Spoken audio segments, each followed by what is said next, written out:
Hello everyone, my name is Decency Onyekachi and I'll be at the event for NJO and I'll be presenting on NCLEX, nursing and the US migration. You don't want to miss that event. I'll be there live on the 13th of May. Do not miss my event. Do not miss that part of the presentation because I'm going to be answering all your questions that you have about the NCLEX process, about the US migration.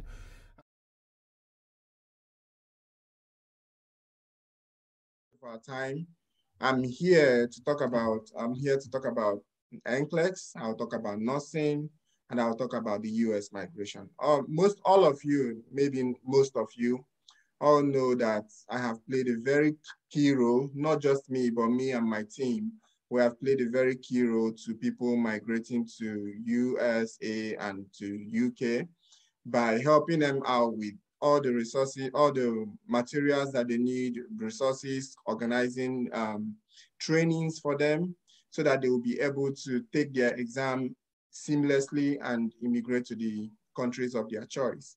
We have done this for a while now, and we have been actually looking at ways to motivate other nurses that are still staying back home. I'm actually looking into the ICN topic for nursing this year that says invest in nursing and respect nurses.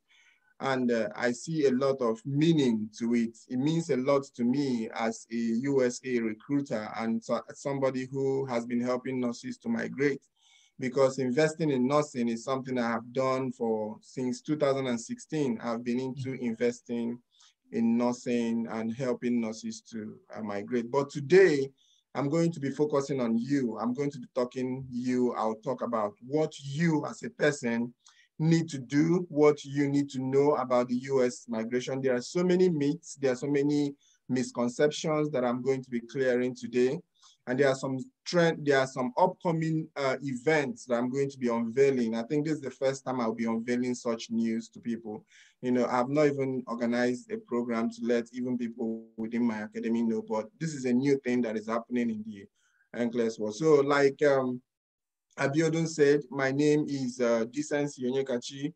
I am married with 4 kids. I'm a registered nurse just like you. I just remember, just like yesterday, I was in Nigeria working. When it was, reading out where I worked and my work experience, I just feel like it was yesterday that I went through all those hospitals like Madonna University Teaching Hospitals and the Adax Petroleum, Federal Staff, Nigerian Turkish Hospital.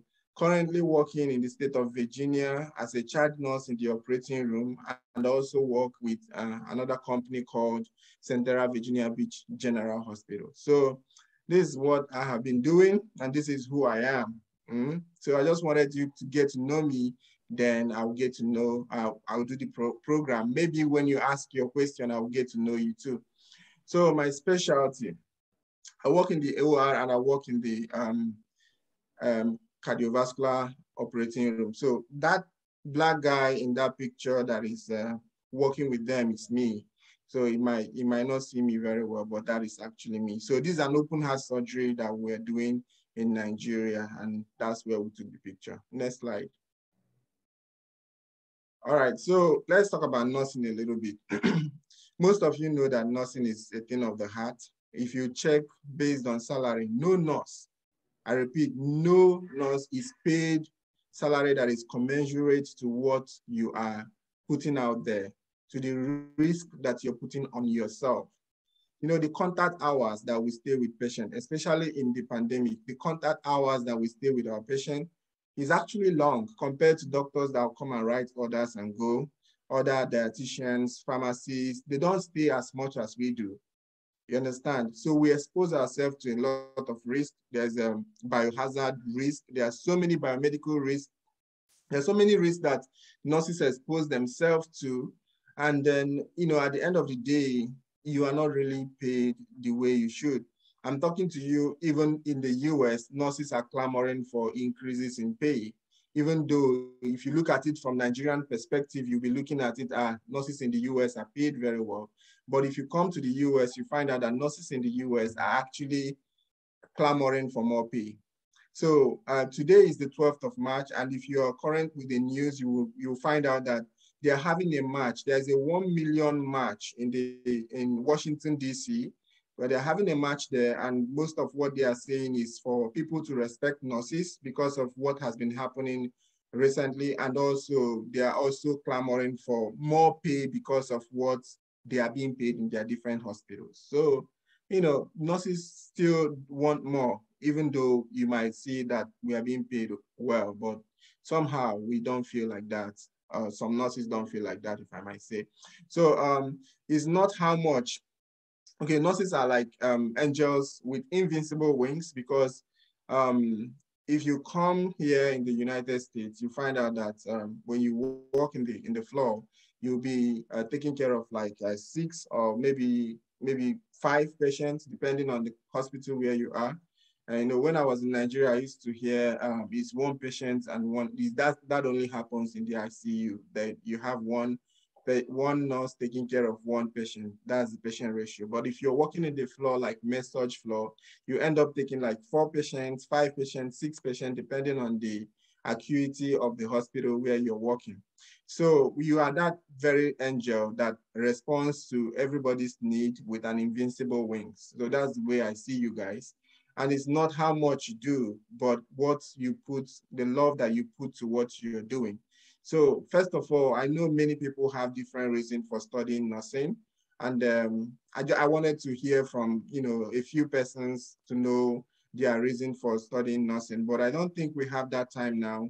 I'm just gonna go ahead and tell you my own reason for studying nursing. Next slide. Next slide.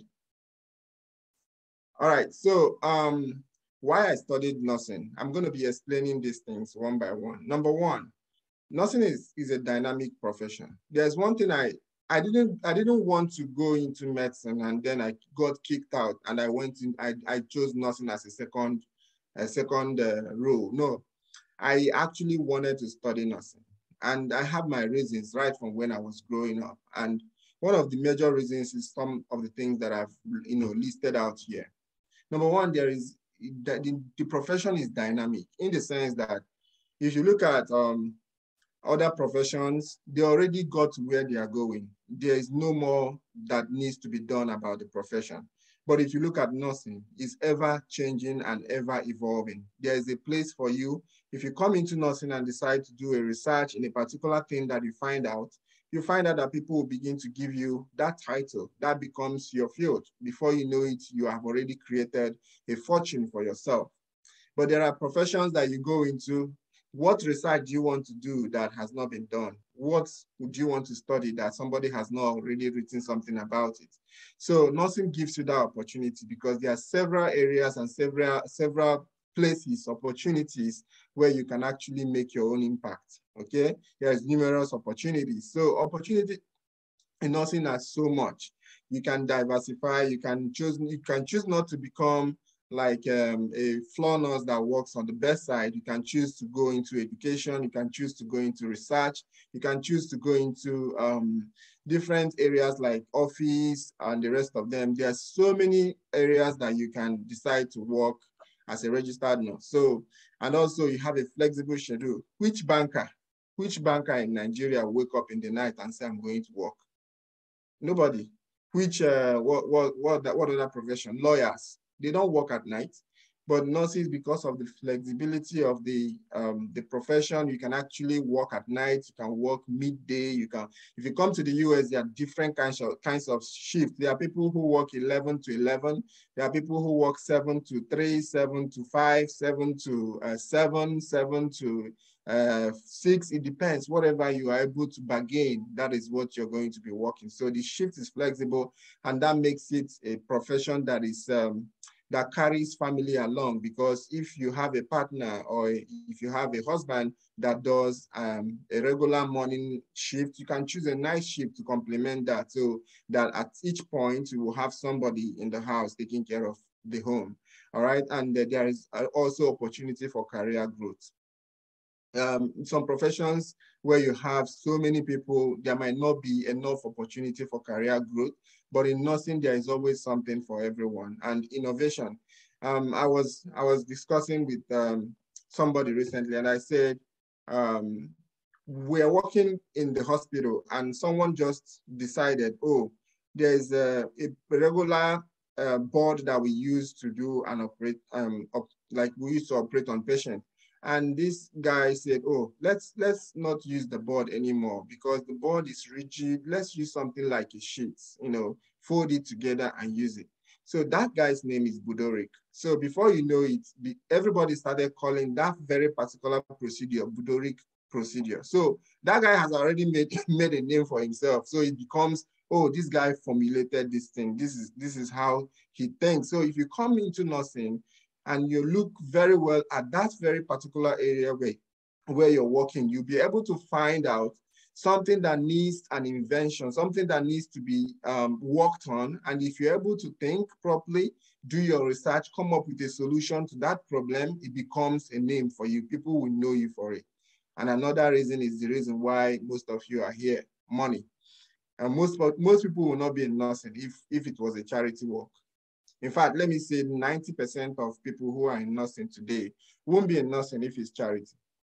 If nursing is something that you go to and then you go home and nobody pays you, many people won't be in nursing. Many people will choose to rather be at home. So that is my own major reason for studying nursing. And I'll come to that a little bit when we go into the presentation further. So no, the next slide. All right, so investing in nursing. So now, we have all heard that the ICN wants us to, consider this topic, investing in nursing and respecting nurses. And I've been thinking about it. How can a nurse who is underpaid invest in nursing? For you to invest in nursing, you have to be properly paid. That's number one. And another thing I'm reasoning, just like, for instance, if you are in a hospital that pays you like, let's say 50,000 naira, for instance, how can you invest in nursing? How can you sponsor a project? How can you innovate something that needs you to put funding into it? You cannot do it because of that being on the page. So first of all, first thing that you need to do is to invest in yourself, invest in your career as a registered nurse. So when you invest in yourself, you get yourself to that pedestal where you can invest in nursing. So the ultimate goal is to invest in nursing, but first you have to invest in yourself. Then how can you invest in yourself? Number one, if you choose to go further with your career, you can invest in yourself by pursuing higher qualifications. Like if you're an MSN, you go for your doctorate. If you're a BSN, you go for your MSN. Try to be relevant. At some point in your program, you're going to find out that people are beginning to recognize you. When you go to a place, you stand out because of one thing that you have that others don't have. That is one of the ways that you can invest in yourself, in nursing actually, but first with yourself. Another way you can do it is by sponsoring yourself to come over to the United States. Then when you come over here, make more money, then you can go back to that favorite part of nursing that you like and invest in it. I know some group of people that have been talking about, why don't we put resources together and build a state-of-the-art hospital in Nigeria? Will they be able to talk about it when they are being paid 50,000? I'm talking about friends that actually came to the United States with me are currently talking about, okay, let's put resources together and build a massive hospital that will be of US standard in Nigeria. So you won't be able to do that except you have that funding. So nursing, another thing I would like us to discuss about, can you bring back the other slide, the last slide, yes. So that's about career. So investing also, you can invest in your patient. Can invest in your patient in the sense that you can, from your care that you're giving to that patient, see the patient go through pain towards recovery, go through a state of ill health towards a state of health, like optimum health. That is a way that you can invest in your patient. And another thing, you can invest in your hospital. Invest in your hospital is not buying the hospital, but preserving the equipments of the hospital. If your hospital has bought Let's take, for instance, suction machines and computers and everything. Before you know it, people will start breaking them. People will start, stealing them. People will start. But if you want to invest in nursing, you can also invest in your hospital, because you make the work easier for other nurses that you work with in that same hospital, so that when they come, their work is easier because they have a computer to work on. Their work is easier because they have a suction machine. Their work is easier because they have some electronic gadgets that is not broken, because once it's broken, nobody can use it and it becomes a pain for everybody in the field. Invest in staffing. This is for the hospital managers, like people who own hospitals. They always think, well, nurses are going to cope no matter what. But in the actual sense, they are ruining the reputation of their hospital by understaffing the hospital and allowing the hospital to go in that way and manner. Because nurses are not going to be able to take care of all the patients, give them all the meds at the appropriate hour that they're supposed to get it, and still do all the procedures. I'm going to run through a little bit of what a nurse does here in the US, so that you see that the work is enormous. You can't run through all these things and do all of them in a single shift and not have lapses somewhere. So if you really want your hospital to be of good standard and be in, maybe here in the US, they call them magnet hospitals. If you want your hospital to be a magnet hospital, you have to staff your hospital properly. Then diversify also. Diversify, I mean, is like you don't just stay in nursing alone. You can actually diversify, go into research, go into some things that, but it will help you to improve the state of nurses and also innovate. Find things that you can bring across and bring. There are so many things in this US that you look at those equipment and you read about those equipment and you see a nurse's name on it and you feel so great. You feel so happy because one of the nurses that did that was able to sit down and think about the problem and start looking at how can I develop a technology, develop a gadget with technology that will be able to solve this very problem that I've encountered in the hospital. That is one of the ways you can invest in nursing. So I'm encouraging everybody, these are the key areas, and I want you to look into them inwardly, ask yourself, which one can I start embarking on right now? You can do the patient, you can do the hospital. This is our team. It's our team for this year's Nurses Week. So it's not good for us to just have that team and not make it a part of our life. So start now, invest in your patient, invest in your hospital, invest in yourself, in your career, invest in, if not going forward with your career in nursing back home, invest in coming out so you can make more money to invest in other areas in nursing. So, and also as you do this, respect nurses. There's always this saying that people always have, that this is the way nurses behave. Actually, that should change. And I think that has already started changing. So respect your seniors, respect people who you relate with, people who tell you that they are nurses. Just like in the US, if anybody comes to a shopping mall and say, I'm a veteran, I have served this country, people will say, oh, thank you for your service. Thank you so much for all that you do. But somehow in some places, if you go and say, I'm a registered nurse, I'm retired, people will say, okay, no problem, now bye. Because people don't really associate that particular work with service that you have rendered. People actually, take it down, were you not paid? But it's not actually about the payment. Just like I'm saying, you cannot pay nurses enough. You cannot pay nurses enough for what they are doing. We do a lot. We expose ourselves, our families, we expose everybody in our family, in our circle. Yet we don't get the most. There are some people, as I'm talking to you, there are some people who are in the beach chilling. There are some people in their yacht, driving yacht. Ask them, what do? They just stay at home with their computer. They work from home or they do something and they have enough money to throw around. But you're going to stand on your feet in your hospital, running from one call light to another call light, and still you won't be able to take care of most of your needs. So the reason why I'm saying this is that we have to find time to think about the way we can invest in nursing and start building that pathway that we're going to follow. All right, next slide.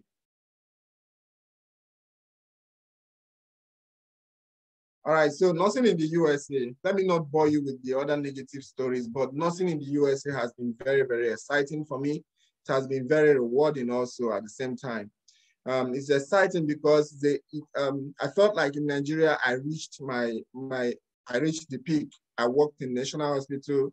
I worked in other hospitals where they regard them as the best in Nigeria. So I wanted something more. I wanted to go further. I can't remain in a place for a very long time.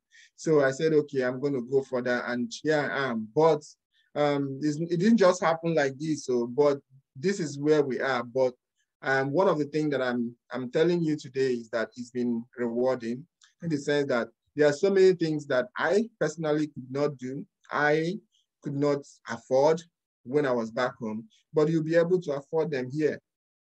It's rewarding. I can go on and on and on. We are going to discuss the money. I know most of you want to hear. If you say it's rewarding, tell us how much and how much is it rewarding. Don't worry, we'll get to that, okay? And also, there's a room for career growth. If you want to go to school in the USA, you don't need to save money for your school fees. You just need to go pick up a form and fill the application form, get into the school, get verified, and then some of you, when you come in, the government is going to give you grants. So if it gives you that grant, like when I did my BSN, I did most of it on grants. So if it gives you that grant, use the grant and do your courses, your courses that you want to do in the university. You can do that. And then if you want to go into researches, there are so many research grants everywhere. If you go into one that has a lot of research grants, you don't even need to go to work. They'll be paying you while you do your research. You understand? So there's room for career, there's room for career growth. But it's also having a negative impact in nursing because most people are leaving bedside to go into research and education. And it is reducing the number of people that work at bedside. And that is also causing this nursing shortage that we're having in the US today. So USA has an aging population. So what will I call it? I don't have my slide anymore. So most of the people who were born post World War II are retiring. They call them baby boomers. So most of them are retiring. And then the younger ones of these days do not want to study nursing. Most of the children of those baby boomers, they don't study nursing. They go with other professions like music, arts, and the rest of them. So, and that is depleting the number of workforce that nurses have and also causing a lot of problems for nurses. So also we have, can we go back a little bit on that slide?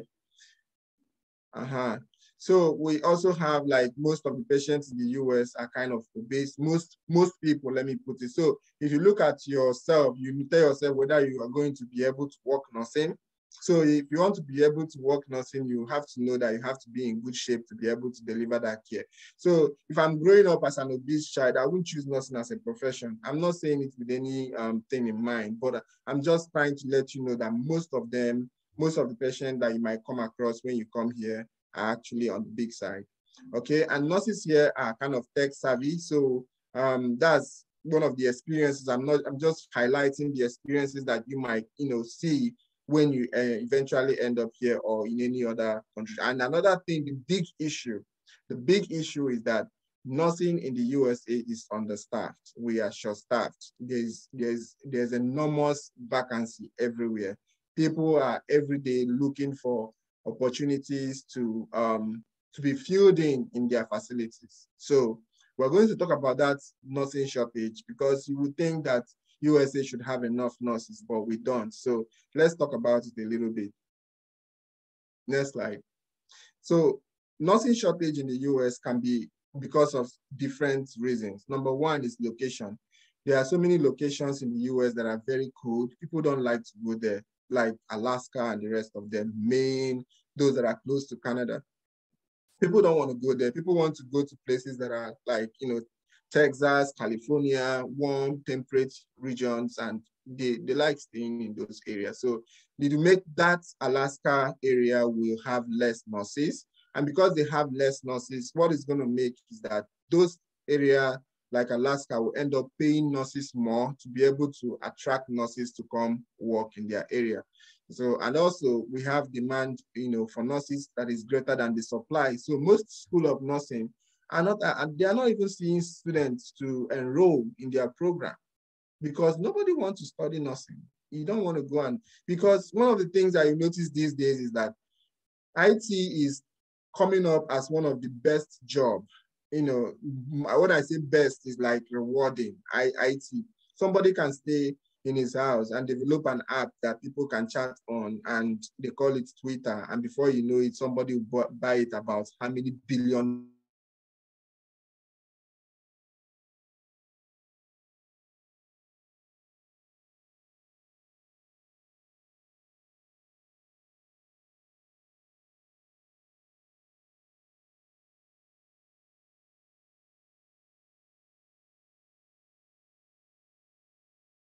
A lot of people are retiring, you know, people retire even voluntarily. Like recently, when they started having a lot of lawsuits, most nurses decided to go home and just enter into business or use the money that they have until it finishes, government to start paying them. You know, some people just stay at home and government pays them and they don't want to work. Just that money is enough. It might not be enough to buy you the choicest of cars that you want to drive. It might not buy you a new house or way, but it can actually feed you. So they say, okay, I don't want lawsuit. I don't want to go to jail. Okay, enough is enough. I just want to go home. They retire voluntarily.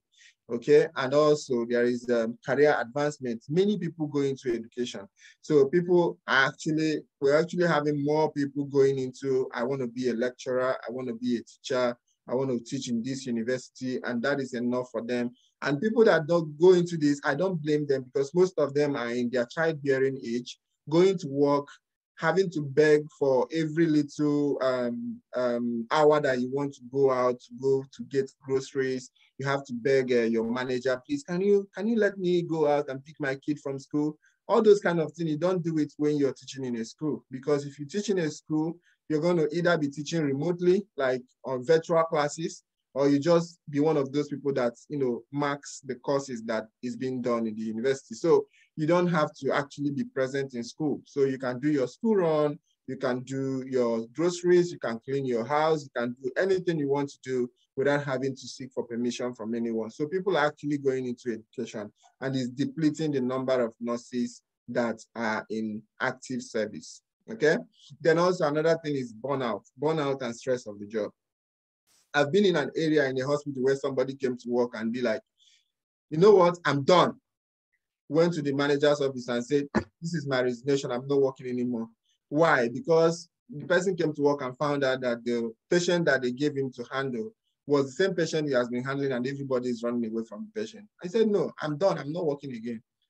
You know, there was no room for us to, you know, sit down, talk, what's the problem? Can we assign you to another one? You never let anybody know that this is an issue or something like that. The person was just done. You understand? So, and also baby boomers that is retiring, and also we don't have enough people to replace the retiring age. Okay, next slide. All right. I hope everybody is following me. Can you comment on this comment section? Tell me if you're following me, just say yes, so that I will know that we are together, and then I will continue, okay? I like the quietness, but I also like interactive sessions. So we're going to get to that point where we'll talk to ourselves, all right? Okay, thank you to those that commented. Thank you so much, I appreciate that. All right, so nursing shortage in the US. Let's go to the next slide. I'm done with this one. So the next slide. No, I think you skipped one. Yeah, so national nurse to patient ratio. So in the US as of today, we have about 334 million documented citizens, like everybody, population that's documented, both immigrant and everybody is like 334, okay, million. All right, and the number of registered nurses that take care of this population that you're seeing here is 3,800,000 and something fraction. All right, so with this, what it means is that we have one nurse taking care of 88 patients. Should everybody get sick, which God forbid, but this is what is going to turn out, and that is not possible. One nurse cannot take care of 88 patients, okay? So now, out of that number that I gave you, which is 3.8 million, about 1.7 million of that is working in the hospital. About 198,000 is working in offices or in different universities as teachers. Okay, and those in home health are about 178. And then we have skilled nursing facilities like 151. And then we have people in outpatient sections. They are about like 148. Okay, so if you divide the national population with the number of active nurses working in the hospital, you'll be getting something like 1 nurse to 196 patients. So this is actually a way to determine whether do we need more nurses or do we don't. So when people look at this figure, they'll be like, no, we need immigrants. So they need people who come to fill up these roles, because should anything happen like the pandemic, people are doomed.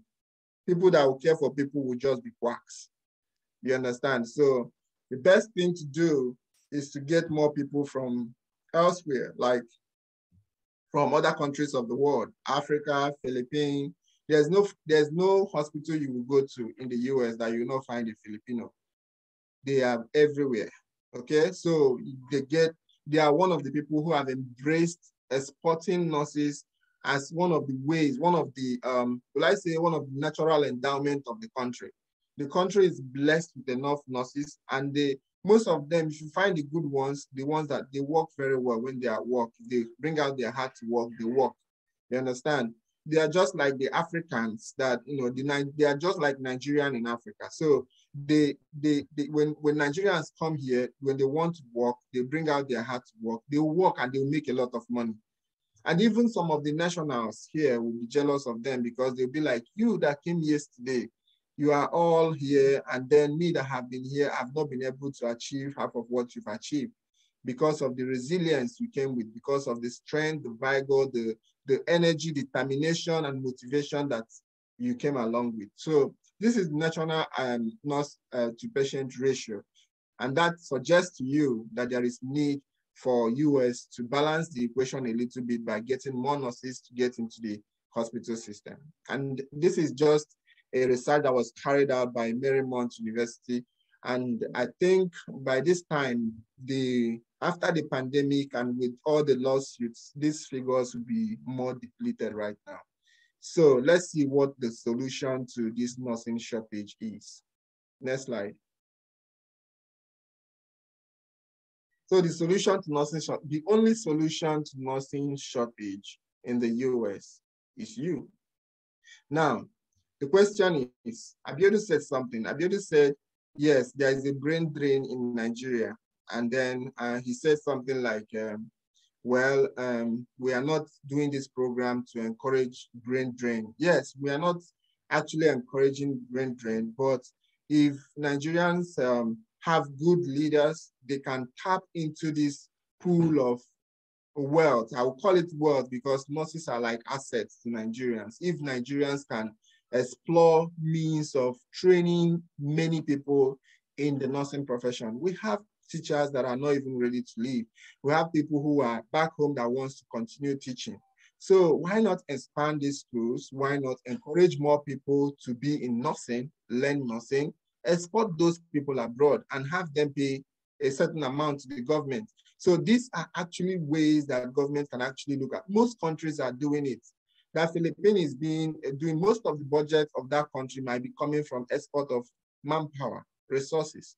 So there's different areas that governments can actually tap into this and make it a blessing and not a curse. So it can actually be a blessing and it can be a curse depending on government's government's reaction to it. Okay, so but I want to encourage you. Do not forget your country. I'm actually here today because one of the things that keep on motivating me is that I'm coming back to Nigeria. I'm waiting for when we are going to get a good leader, number one, and when we are going to get at least an economy that is a little bit stable for people to invest in. Then I'll come back and look at what are my options, what I can do in the country so I can better the nursing profession. Because nursing is like a calling to me. It's like, boy, I'm not going nowhere. I'm in nursing. So we have to look for a way to better nursing. And if you want to do that here in the US, it's already done. There's not much thing you're going to do in the US anymore that somebody has not done. You want to develop a catheter, somebody has developed it. But if you go back home and look at the challenges people are having back home, you can traditionally look for a solution of a problem, and that will make you blow. That will make you to become famous, and that will put money and food on your table. So I just want to encourage everyone, as you migrate, as you plan to migrate, also have at the back of your mind that you're just like a pilgrim in any country that you go to. So a pilgrim goes to a country, and after a short stay, you come back to your country and then bring back whatever that you got as benefits from that country. So you come in here, take from their pool of resources, knowledge. I'm not talking about money. I'm not saying steal. I'm saying take from the knowledge that is abounding in this country, and then bring it home so that people can actually learn from you. I'm going to be maybe going into teaching some of the procedures and some of the things and some of the, mechanisms that people employ here to make work easier for them that people don't do back home, so that even those back home can learn from it and start doing it in their different hospitals. But that's not a topic for today. Okay, next slide.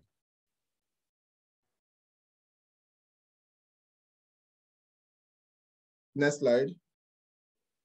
Okay, so now I've talked about US migration a lot. So now let's talk about how can I actually migrate to the US? How can I go there? You've been talking about migrating to the US.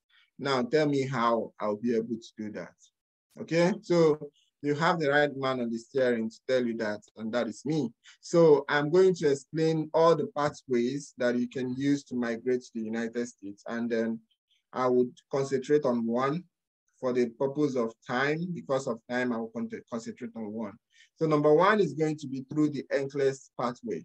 So if you go through the NCLEX pathway, which means you're going to be coming in here with your green card, okay? You'll be coming in here with your green card, and then when you come in here, immediately you're going to get your social security, you get your green card, and then you'll be able to work. All right.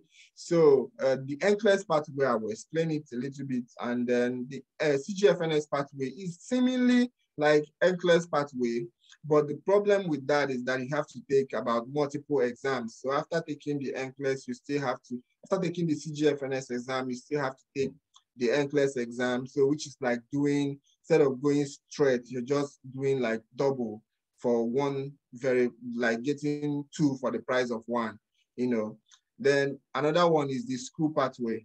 So school pathway, like right now, we're working on trying to see if we can get a school. We have already gotten one school that will be able to, get students from Nigeria for maybe master's program or, BSN program in nursing and the rest of it like that. And very soon we'll be sending out links to, I will let Abiodun know, we'll be sending out links to that meeting, because the school will have a Zoom meeting with us and then get some students that will come here. So that's another pathway to come to the United States. You get a study that you're going, get something that you're coming here to study, then you go for it, study. After the program, you get some stay, get to stay a little bit, then either you decide to stay here or you go home, or a lot of things may have changed by the time you finish school. You might decide to marry, you might decide to do a lot of things here. So depending on what you choose at that time, you now look at the visa that you qualify for. All right. Then another thing is spouse. Spouse is like, you got married to somebody who is coming to the United States. I know some sharp Nigerian nurses now, Nigerian men are looking at, hey, they say the best way to leave Nigeria now is to find a nurse, find the one that knows book so that he can pass their exam. Somebody was just telling me that, say, find the nurse that knows, knows her onions so that she can pass the exam, then the nurse will bring you here. And then, but marriage, I don't encourage that, because marriage is deep. It's not about bringing somebody to the United States. That's not to show that you're going to have a good marriage. You have to actually look more inward to find a character that suits you in marriage. So spouse visa is one of the things that people go for, or people leverage on to be able to immigrate to the United States. Next slide. Next slide. So the good news is that Decency NCLEX Academy can process all of these for you. Like all those pathways, we can process all of these for you from start to finish. And then it will be our greatest joy to help you, to come here. And we are like the first ever. This is something that was like a vision. Why do people suffer to be able to get to where? Because by the time that I started doing this process, a lot of people have done it before me, but when you ask them, my brother, how did it happen? They'll tell you, oh, it was God, though. It was just by the grace of God. I say, which by the grace of God are you guys talking about? Tell me what you did. Itemize it, write it down so that people can read it and follow. If you come to the United States, you're not going to take my job. My job is still going to be here. There's a lot of jobs. You understand? So that you're coming here does not mean that you're going to come and displace me from where I'm staying. You understand? There's a lot of room. In fact, I was having a road trip the other day, and I was telling, some people are saying they can't see the slides. I think I am able to see mine. I don't know if maybe you can check from your end. So having a road trip, and I was telling my wife the other day, see land, see people, these are untapped land, a lot of things that if you come here, you see there's a place, there's a room for you. If you come, US is like a continent. So if you come here, there will always be room for you to find your own space and become your own king in that space, okay? And on the average, Decency NCLEX Academy produces about 40 to 15 NCLEX passers monthly, like on the month of April, this is what we recorded. And then in IELTS, we are producing IELTS passers on a daily basis, like people are passing their IELTS flawlessly in Decency NCLEX Academy. So I would encourage you to register for any of the classes that I'm going to be showing their slides now. Then thereafter, I'm going to talk about the migration. That's going to be like the hallmark of our presentation. Then I'll have you ask me any question that you have about anything, challenges that you have, or either on the process or anyone that I can answer. I'll be willing to do that. But if I cannot answer, I know somebody who will. Okay, I'll ask questions for you. I know where to ask questions, but I know by God's grace, I'll be able to answer all your questions. Next slide. So there's something that is happening now. They call it the NGN. The first time I saw NGN, I thought it was like that Pearson View or NSCBN was trying to come and open a center in Nigeria, because I know NGN is something that they also use as an acronym for Nigeria. So NGN is Next Generation NCLEX. So they are actually seriously looking into this. If you go through this link that I'm sending, that you're seeing on your screen, you would read about NGN very well. NGN is just, they are trying to have changes on the NCLEX, and these changes will affect NCLEX testers. Like, it's going to be a lot of changes. They are trying to bring in more questions, and it's not just that it's question, because if it's just question, I would say yes, the people who are there already know those things, but this is going to be other question formats. There will be changes in the question format, like you're going to be having an extended multiple responses, you'll be having extended drag and drop, you'll be having close. Close is like a drop down and they select from the list of drop down that you have. Then you'll be having something like enhanced hotspots. Hotspot has always been there, but you're going to be having enhanced one. You're going to be having dynamic exhibit and constructed response. So this is actually one of the things that they are doing. They are trying to include what they call this case study. They're trying to include case study in NCLEX. So case study is that kind of question that you will read a scenario, they will paint a scenario for you, you read it, and use that scenario to answer like 5 questions that is coming behind.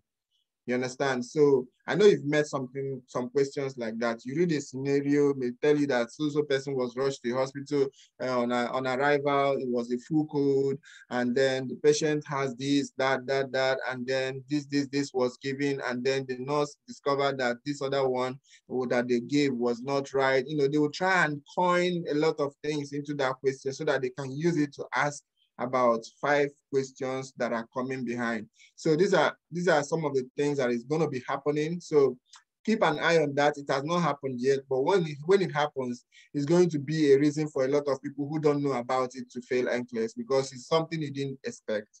But they are currently reviewing it. They are currently going to be making it known. I think they will make it known. My best guess is that they're going to let everybody know before they start including some of these next generation NCLEX questions.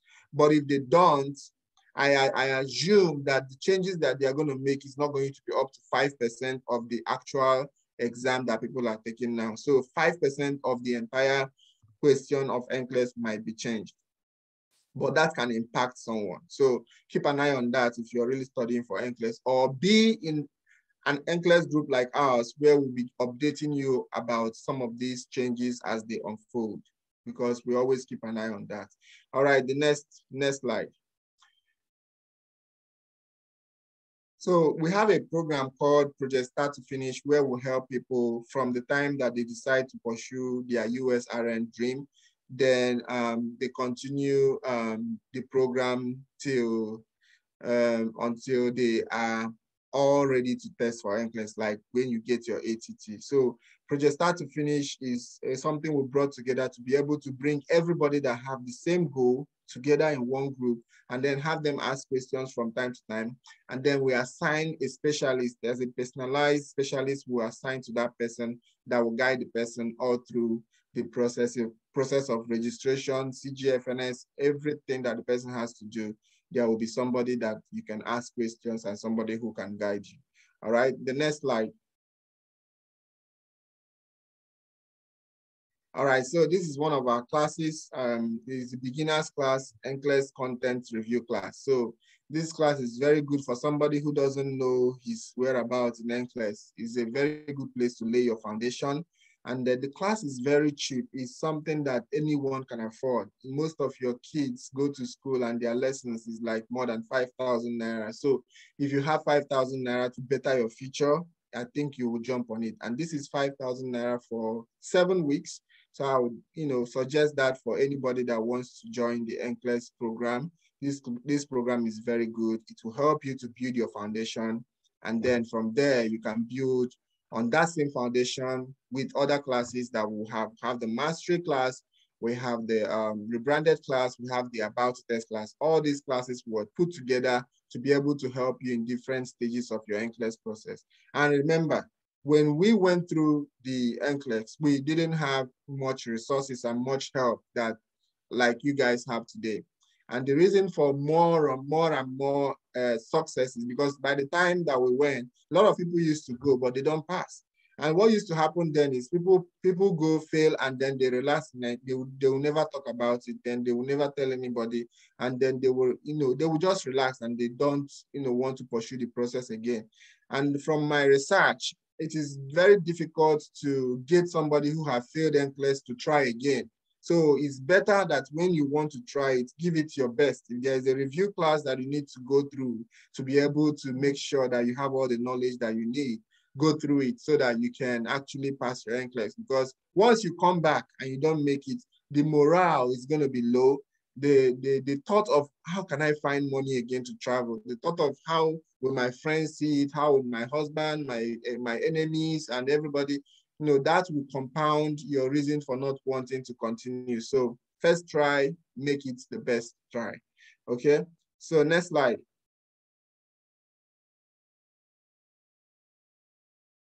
All right, so these are going to be just classes. See, this one is actually 3,000. I don't know that this class is still 3,000. 3,000 Naira for a class for 4 weeks. Wow. I think my team should look at that. All right, so next slide. So this is about to test class. It's 5,002. This is for people who are ready. You're ready for it. If you go there, what you'll be seeing is like a Firebrand class where you have people who are ready to go. They are all in one class, rubbing minds together and having lectures and doing NCLEX questions. They do like most of them do more than 100 questions per day. So, and they are able to score. Most of them are scoring 90, 90, 90. That's how we know that people are actually ready for the exam. All right. Okay, next slide. All right, so there's another class that we have. This is a CBT class for people who want to migrate to UK. We can assist with that. There's a CBT class where you can study all that there is about CBT exam, the UKRN, all that there is about how to take the exam, how to even apply for jobs, you know, all those kind of things that you do if you're studying for UK. You can get it in that class. You can get all those informations in that class. But people who teach you in that class are actually in they're actually in UK, and also they have used the UK pathway also. So next slide. All right, so CGFNS, for people who are using the CGFNS pathway, we have a class for you too, you know, where you can study about the CGFNS content, strategies that you need. You can have a study buddy. You can also do the CGFNS question bank that will send you every morning. And also we come in at different times of the week to discuss some content areas that are very difficult. So we come in to discuss that in the class. So that is that. Let's talk about another thing now. So I believe, oh, we have another one. Yeah, the IELTS class. Yes, the IELTS class is also there. But let's go to migration. All right, migration. Let's talk about migration. So migration is something that is people like to migrate, but when you reason migration in the actual sense, you know that it comes with a lot of things. There's so many things that is involved with migration, because you have to talk about you're moving, you're leaving your support system, you're leaving your families, you're leaving everywhere and everything that is close to you, your proximities, your circle of friends, everything is going to change. You know, when you get to a new place, you start making new friends, it's going to be a whole lot of process. So migration is just the movement of people over some distance or from one usual place of residence to another. But it's not as easy as the definition is. Okay, there's a lot that goes down with it. Okay, but let's look at the migration index. Next slide. So if you look at this graph now, you find out that it's not today that it started. It's been there. People have been migrating. All from 1860, people have been coming to the United States. This is USA Migration Index, okay? But from 1970 to date, there has been a constant rise. If you notice, from that 1970, you know, people, all your uncles that came to the United States, that 1970. So from then, there was a peak in people coming to the United States, and it continued to rise, and even till today, it's still rising. Okay, so US population is the one in blue. So the immigrants is increasing while the actual US, would I say citizen, or those that are born US here, you know, those that own the land, if I may use that word, their own is kind of depleting. There was a time when US population was more than immigrant population, but right now, immigrant population is more than the US population. So more and more immigrants continue to come to the United States from Africa and the rest of the world. Majority of these immigrants are nurses. Right? I'm very, very sure about that. Most of them are nurses. All right, next slide.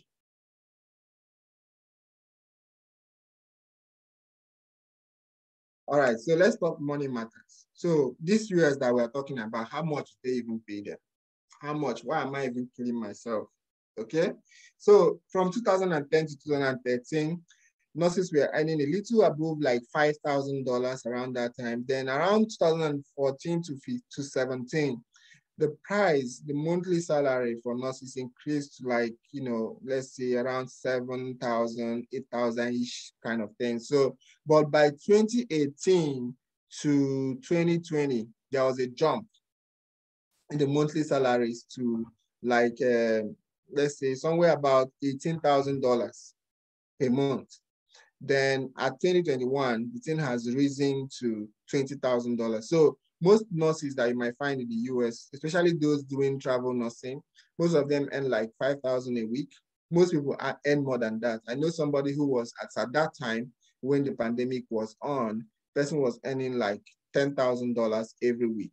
You understand? So people earn, and if you punch your calculator now, you know how much we are talking about. We know that this is not joking money.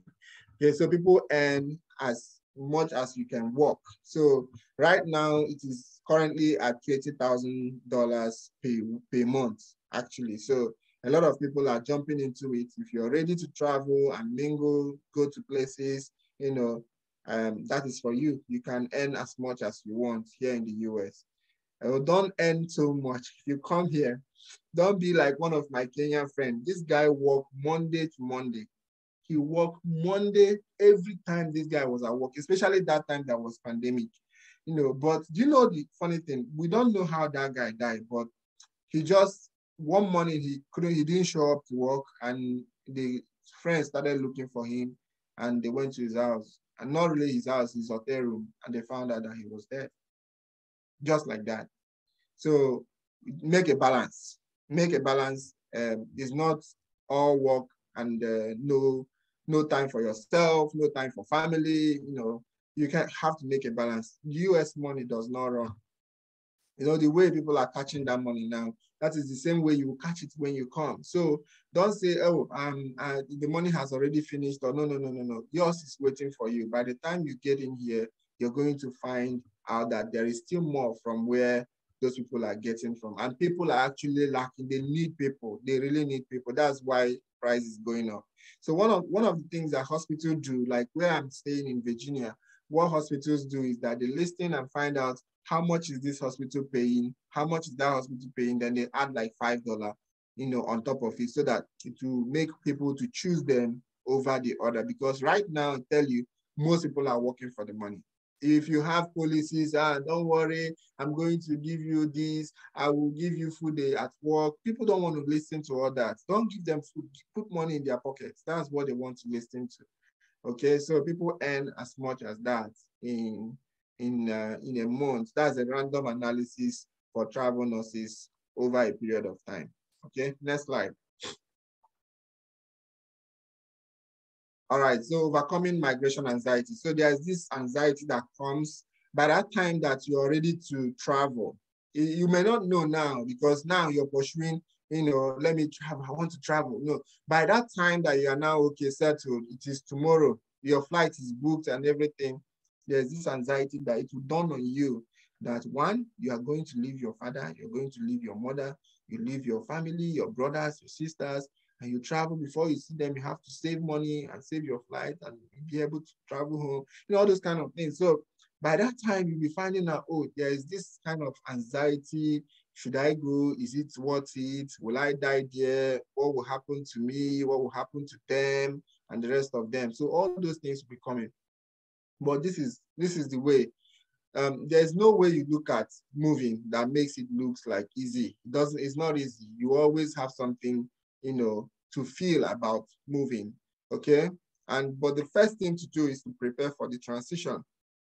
Prepare yourself mentally, have a plan. I don't like people that come to the United States, no plan. Say, what are you going there to do? Especially the spouses of most of our nurses. If you ask them, when are you traveling? They mentioned, well, okay, when you come, what's your plan? Not, anything I see there, I'll do. People keep on making that kind of assertions, and it's not good. Okay, I hope everybody can hear me. Somebody is reporting that we can't hear. The sound is dropping. Can you all hear me, guys? We can hear you clearly, sir. Oh, okay. So I'm just saying that sometimes you need to have goals, you need to have plan. Like, let me use myself, for instance. I don't normally do this, but I'm going to tell you this. When I came to the United States, I have a plan. One of my first goal was, I'm going to buy a house within 1 year of being in the United States. And I want to pay my down payment. That's number one. And I want to finish paying my house 5 years that I'm in the United States, finish paying that house. Okay, I want to tell you that worked out very well. Within 1 year in the United States, I bought my house. I'm driving the car of my choice, new. That's the car that I went to the dealership, I bought it, I removed the leather, I sat on it, I drove it home. Some of those things are things that you keep your mind on the goal, it keep on pushing you and motivating you to do what you're doing. okay? And then I had other family-oriented goals, what I want to achieve as a person in a career. Within 1 year of being in the United States, let's say within 14 months of being in the United States, I already finished my BSN, because I didn't do my BSN before I got here, but I already finished it.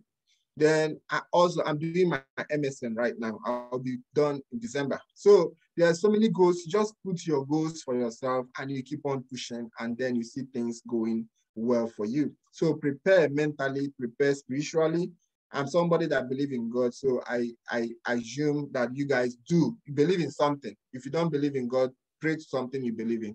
Okay, so believe in whatever you believe in and pray towards it. And financial preparation also. You have to see, once you start making money and you don't have goals, you don't have where you want to put that money in, that money will end up being used uselessly. Let me use that word. You understand? So have a financial plan. This is what I'm going to be doing when I get to this amount of money. Of course, you've seen how much I say nurses make here. And if you happen to come here and you start making that amount of money, what are you going to do with it? How will you use it? So start making that plan, start making that preparation, mentally preparing yourself, and also physically preparing yourself. US hospital is fast-paced. I was saying that I'm going to let you guys know that. I don't know if I said it somewhere down the line, but if you come to US hospital, even if you're not doing something, once you are in the hallway, walk fast. You cannot walk sluggishly. They will sack you. I'm telling you, somebody is just going to hate the way you walk. You have to be like, you're where you're going, you're back. Even if you're not going somewhere, even if you're going to fetch water, be fast on that hallway. Go somewhere, just go somewhere and stay. You understand? So be doing something. People want you to actually, when you are at work, you have to work. It's not like a place where you are at work, you're chatting, you talk about buying crayfish, you talk about buying fish, buy that, how that is going, politics and everything. No. And that's another thing I wanted to mention. If you come over here, stay out of politics and religion, and then gender issues. These are things that you might be discussing it and you're happy discussing it, but somebody around you might be very, very sad about what you're saying, and the person will take it up. So these are, would I say, if something is banned, it's actually banned for you to verbalize those kind of words, what you believe in somehow at work, what you political person that you support, or your view about people who are not either regarded as he or she. You understand? Because that will become an issue. Okay, so those are things to stay away from. So I think okay, next thing is to identify a support community. So here in the United States, when you pass your NCLEX, let me start from there. When you pass your NCLEX, we have a group in Nigeria. It's called the Exclusive Pre-Arrival Group. So the Exclusive Pre-Arrival, just like the name says, is pre-arrival. Anybody that has passed NCLEX is there. So there is where we share information on immunization, how you pack your bag, things that are, contraband, anything that you want to think about that prepares you for the journey ahead. You get all the information in that WhatsApp group. One WhatsApp group is filled now. There's another WhatsApp group that has been opened and people are filling it up already. That's people that have passed NCLEX, okay? And then after you have migrated to the United States, there is another group, that one, more than 500 participants, I suppose by now, of Nigerians that have migrated, that are there in that group. And there we discuss issues that are trending, things that people need to be aware of. You can stay there and, learn a lot without even going to a consultant to teach you something. You understand? So you identify a support community where you can rub minds together and find facts that will help you in your transition. Then have a checklist of things that you don't want to forget. So when you're traveling, have a checklist of things that you don't want to forget. When you remember them, write them down. There's a saying that the shortest pen is better than the longest memory. So if you have that thing written down and kept somewhere, it's better than, I can remember it, I'm so smart. That smartness might fail you. And you remember that when you already landed in the United States. So write down, hydrate well, exercise, eat, and keep your personal hygiene going very well. Okay, next slide.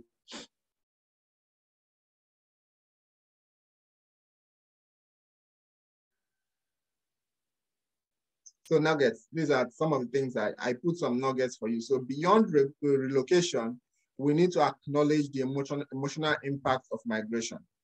The idea of living all that one is comfortable and familiar to, the loneliness of a new city where you have no support system and where you need to start from the scratch. You have to acknowledge this. You have to acknowledge that you're going to be lonely when you come. There is no feel at home that will make you feel at home in a place where it's not your home. Okay, so you immediately you come, you're going to feel not at home, then before you now start feeling at home. So acknowledge that it's going to happen, prepare your mind for it. You feel like I'm alone at some point because you will need something, and you want to go out and you remember, oh, I'm actually not in Nigeria now, I'm in another country, or I'm not in I don't know if we have people from Ghana or other countries here. So you might just remember, oh, I'm not where I used to be, and I don't have all the support I used to have. So that is going to be something that you have to look into very well, and it's going to happen. So keep your mind at it, okay? So the next slide.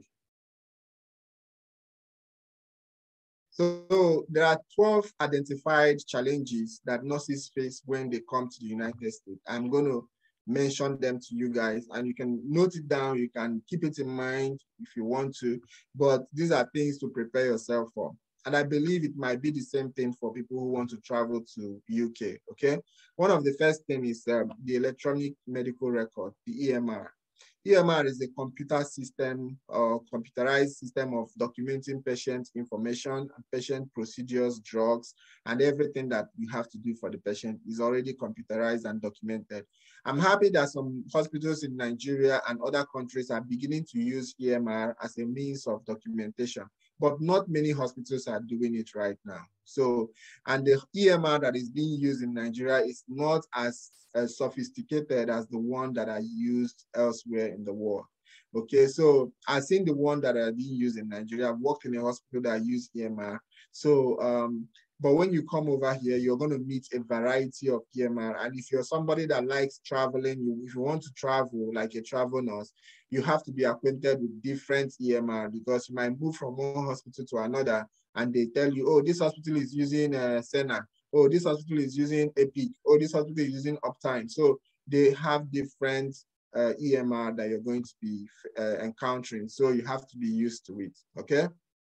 Number two is there's countless medical devices and equipment. Medical devices are so numerous, so much that you have to keep up to them. You have to really research and read and learn, be open-minded, when you come over here, because there will be a lot of things that you will learn. And improvises will not be a thing that you always mention again, because you will almost have everything that you need to be able to provide care. Also, another thing that I've seen people facing, another issue is communication.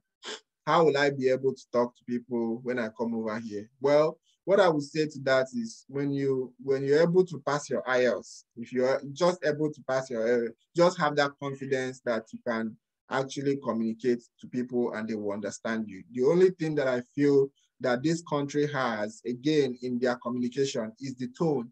You have to really speak out and use your outside voice. It doesn't matter whether you're figuring your mouth to make it sound like, like you're from here. No matter how you say it, you have to use your outside voice so that people can hear you. Then another thing is work ethics. Work ethics, you can't come here and decide not to come to work and you get paid. You must barge in for you to get paid. There's going to be cultural shock. That's one of the major challenges that people face. In Nigeria, where your matron comes in and everybody stands up and say, hey, good morning, everybody. Well, you might do it here and people will be looking at, where is this person from? Because people call even their directors, like director is like the real oga of everybody. People call them by their name over here. Like my director, I might just say, hey, Nancy, hey, this, you just go like that and be like, you're calling your director by name. Oh my God. So people actually feel like that sometimes when they arrive. They be like all those respects and everything. I think maybe UK might be different. I don't know. Abiodun is not here to share his experience, but here in the US, they don't regard some of those things as anything. So they don't really those cultural shock. That's not only the cultural shock. There's so many cultural shock. Let me think about one. One of the other cultural shock that you might find is here in the US, people greet even when they don't know you. You understand? You see somebody, especially in the hospital, when the person is like 5 feet away, you're expected to smile and greet. You understand? So people will greet, hi, hi, hi, hi. Sometimes you'll be like, all these are greetings, and people will always smile at you. Doesn't mean that they love you. Some people, when they smile at them, say, hey, this girl like me. No, it doesn't mean that they are just greeting you. You understand? It's not that they are falling for you. Let me not use another word. Okay, so indoor lifestyle. Most people, when you come to the United States, you find out that they always stay indoors. Like, it's either you are going to work or you're coming home or you go to the grocery, you're coming. You rarely find people like how they find it in Nigeria. People just come outside their door and just sit down, and then other people will come and be, those kind of, I don't have work kind of attitude.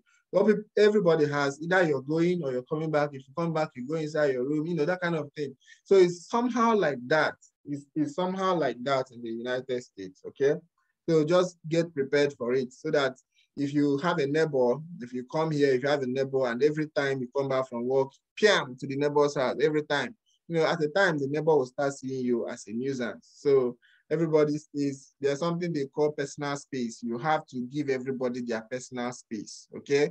Give me your personal space, I'll give you your own personal space. We can greet, chat, neighbor, hi, neighbor, hi, and everybody's going. So there's always that, that boundaries when it comes to relationship that is not what we are used to back home. Then food.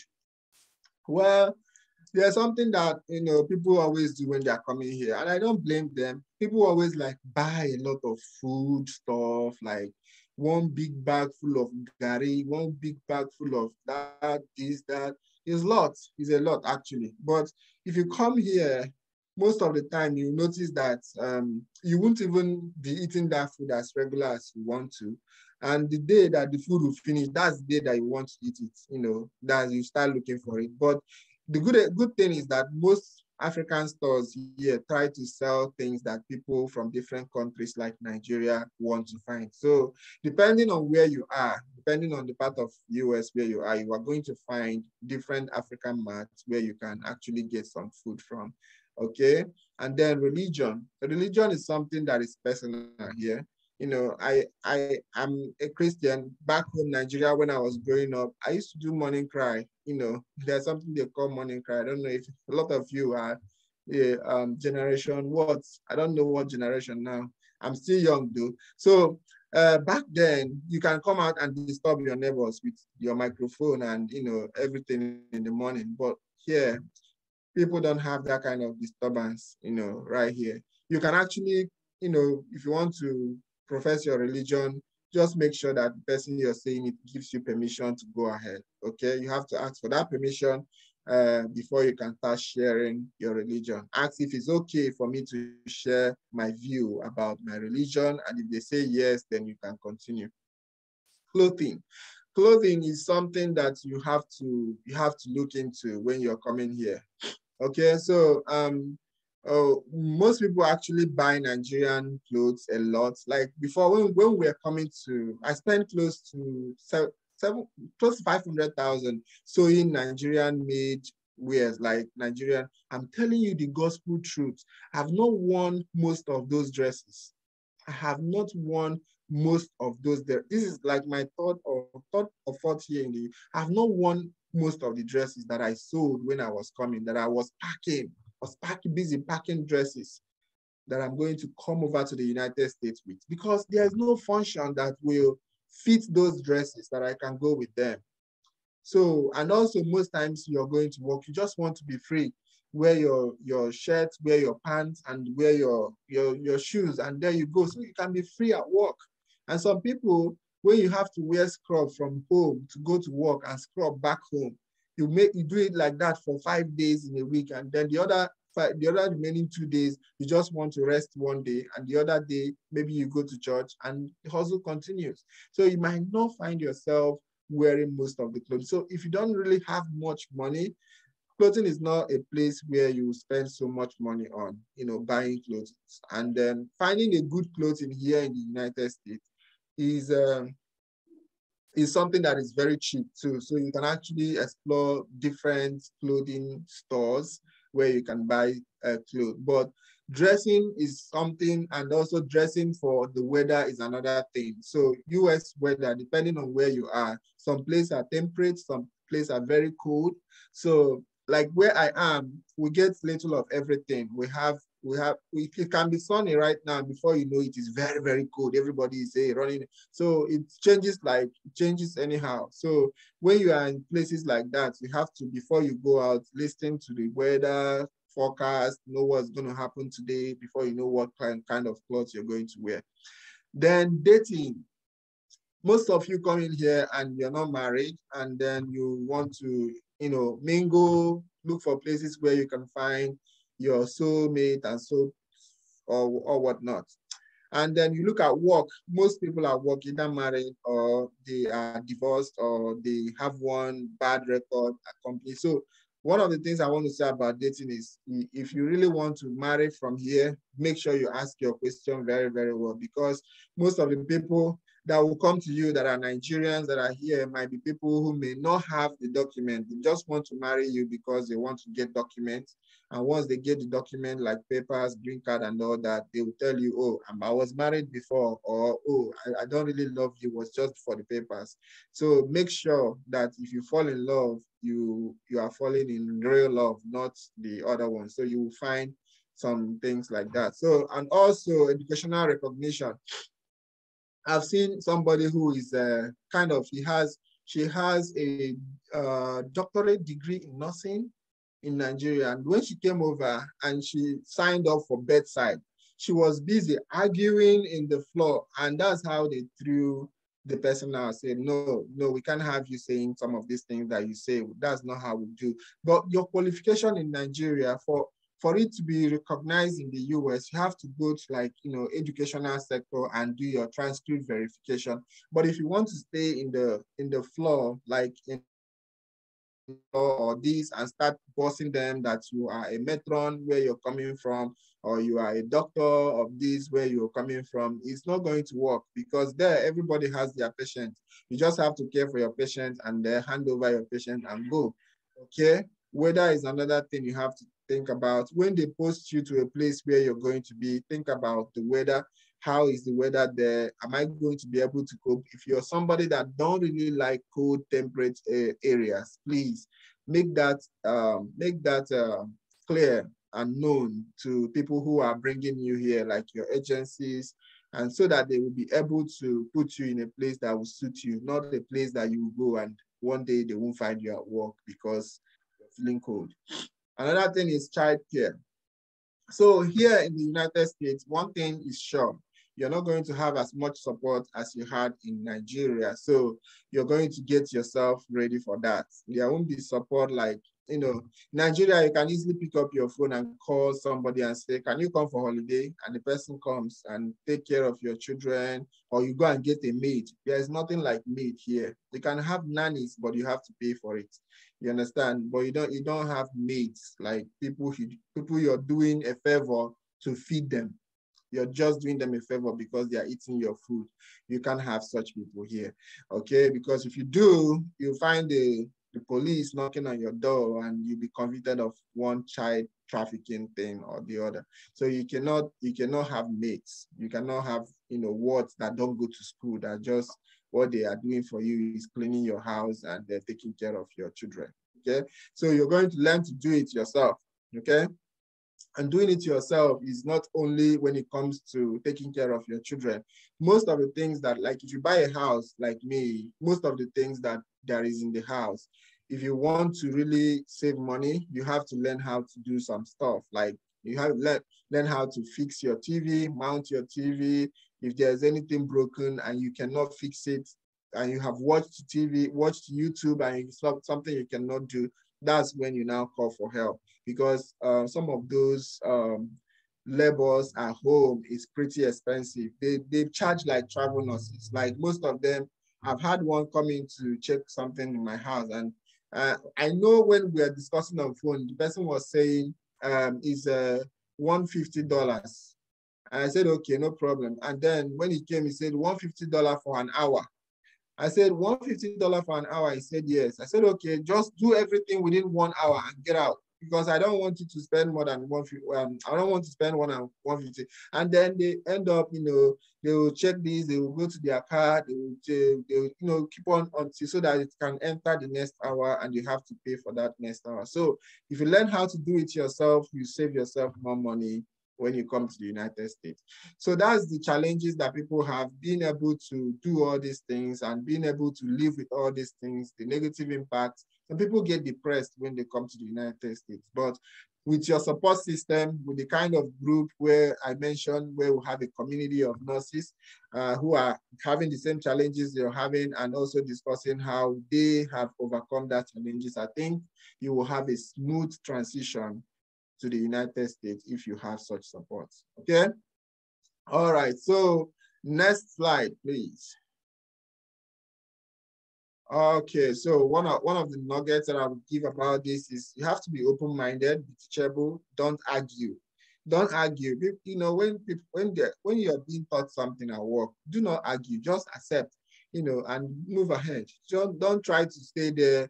I've seen somebody arguing even when the person is like wrong. You're very, very wrong, and you're still arguing, but don't be one of those people that keep on arguing even when they are wrong.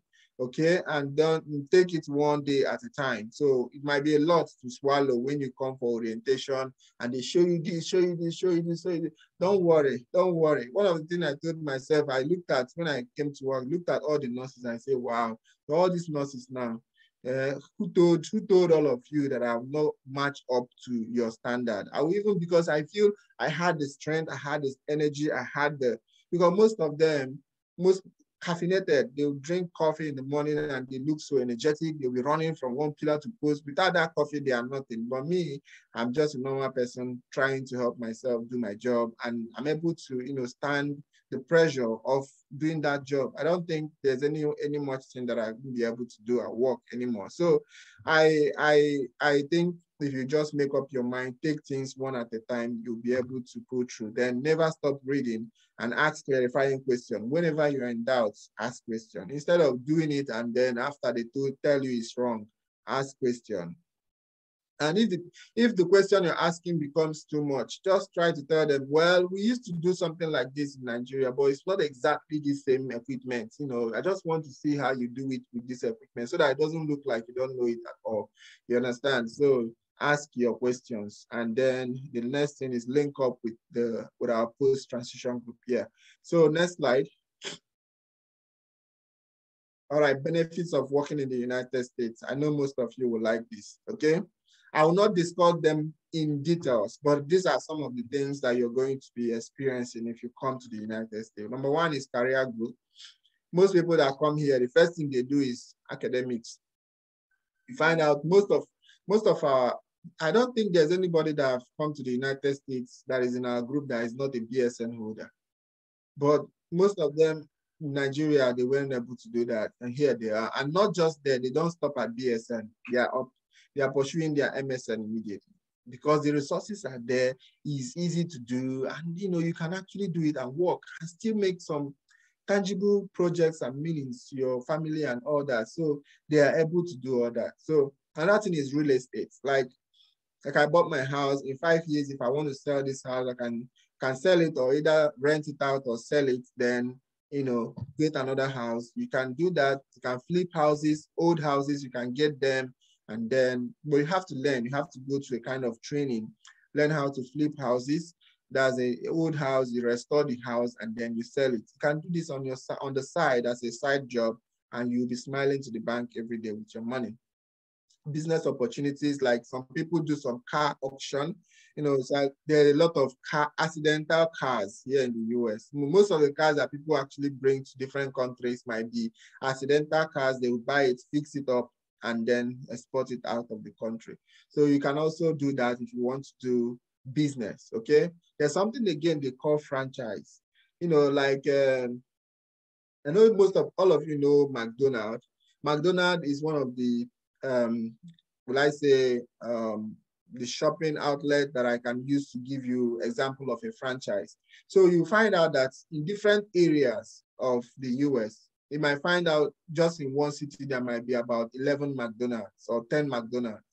They are not all owned by the McDonald family. They are franchises. So people come in and then they apply. When they apply, number one, the best way you can do it is you apply to the managers of the company, then you can tell them there is no McDonald's in this area and it is populated, and you write some little thing about it. And they said, do you have a space where we can come and build it? And you say yes. Then they build it, they make you a manager, but you have to put some money down. You put some money down for them, you become a manager, and you take a percentage of money that is earned from that business. So a percentage of money that is earned from that business becomes your take. So it's like owning a business in their name. You are the owner, but it's their name. So you call it a franchise. So people go into that too. And also networking, people go into stock trading, and then also there's good schools. Good schools in the US is one of the reasons why I actually came here, because I was looking at my children. I said, if I was working in Abuja and I'm earning the money I was earning, will I be able to send my children abroad like the politician? You know, the politician, most of them, they will send their children abroad to go and study, and most of them come here. You know, but by virtue of you being a registered nurse, you can come in here with your children. Your children will be in that same school where politicians' children, they pay a lot to get their children to this school over here in the United States. So you can have your child school in some of those Ivy schools, but they have to earn it. They have to earn it. Another thing is scholarship and government grants. So there's a lot of scholarships, especially for students, people who are in colleges. There's a lot. You know, I know a man that came in here with his son, and the son knows how to play football. And the first time they put that guy in the field, he scored about 4 goals for them, for the team. And because he was able to show that kind of, he got immediate $20,000 scholarship. Yeah, I think that $20,000 is a yearly payment. They pay him $20,000, just a little boy.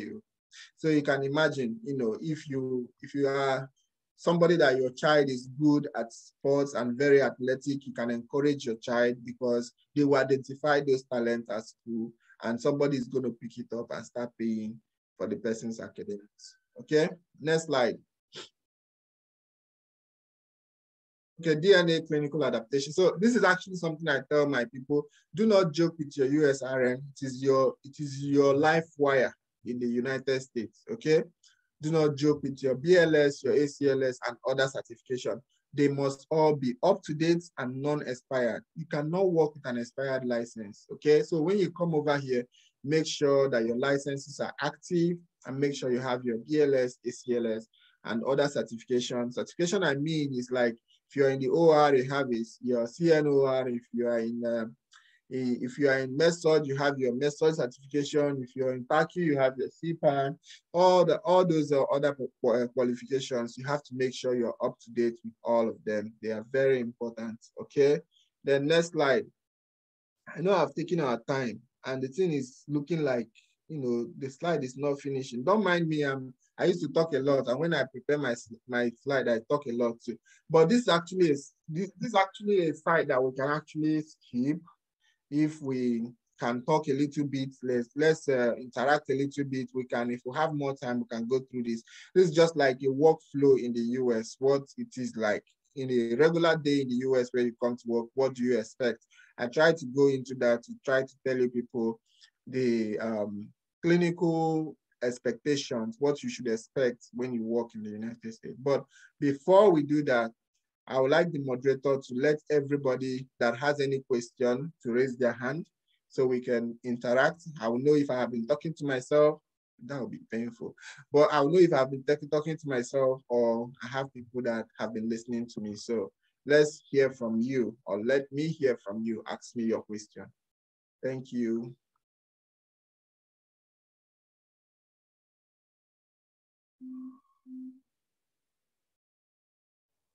Hi, Nostumishe. Are you with us, ma? Nostumishe.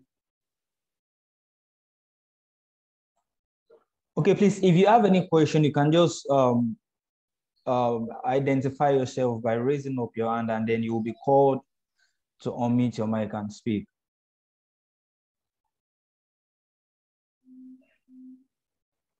Okay, Mr. John Akosile, I can see you raising your hand. Would you like to ask your question now? Please unmute yourself, Mr. John, and ask your question. Thank you so much. You're welcome. So I was following the speech, and in the course of your programs available for nurses. Can you hear me? No, I didn't get that. Can you come again with that question? Also delivering the speech, you made mention of MSc programs available in the US for nurses. So I would like to ask, for someone to enroll for the MSc program, MSN rather, program, do someone need the US RN to be eligible? That's my question. Okay, so if you want to enroll as an international student, you can actually follow the route of not having your USRN and all that. But if you're enrolling as somebody who's going to be here studying, I think you need your USRN for you to be able to do that, because all your transcripts are all moved, are all transferred to the school where you'll be getting your training from, especially the MSN. For MSN, you will need your USRN to be able to do that. Make sure that healthcare is affordable, available, accessible, and of course reliable to every individual across every level of their development. Today, I'm so much. Hello. All right. Mr. John, I hope you got an answer to your question. All right. I'll call on Fatima. Fatima Bolanle, I can see you raise up your hand. Would you please speak and ask a question? Fatima Bolanle. Fatima Bolanle, I've asked you to unmute. Please kindly unmute your mic and ask the question.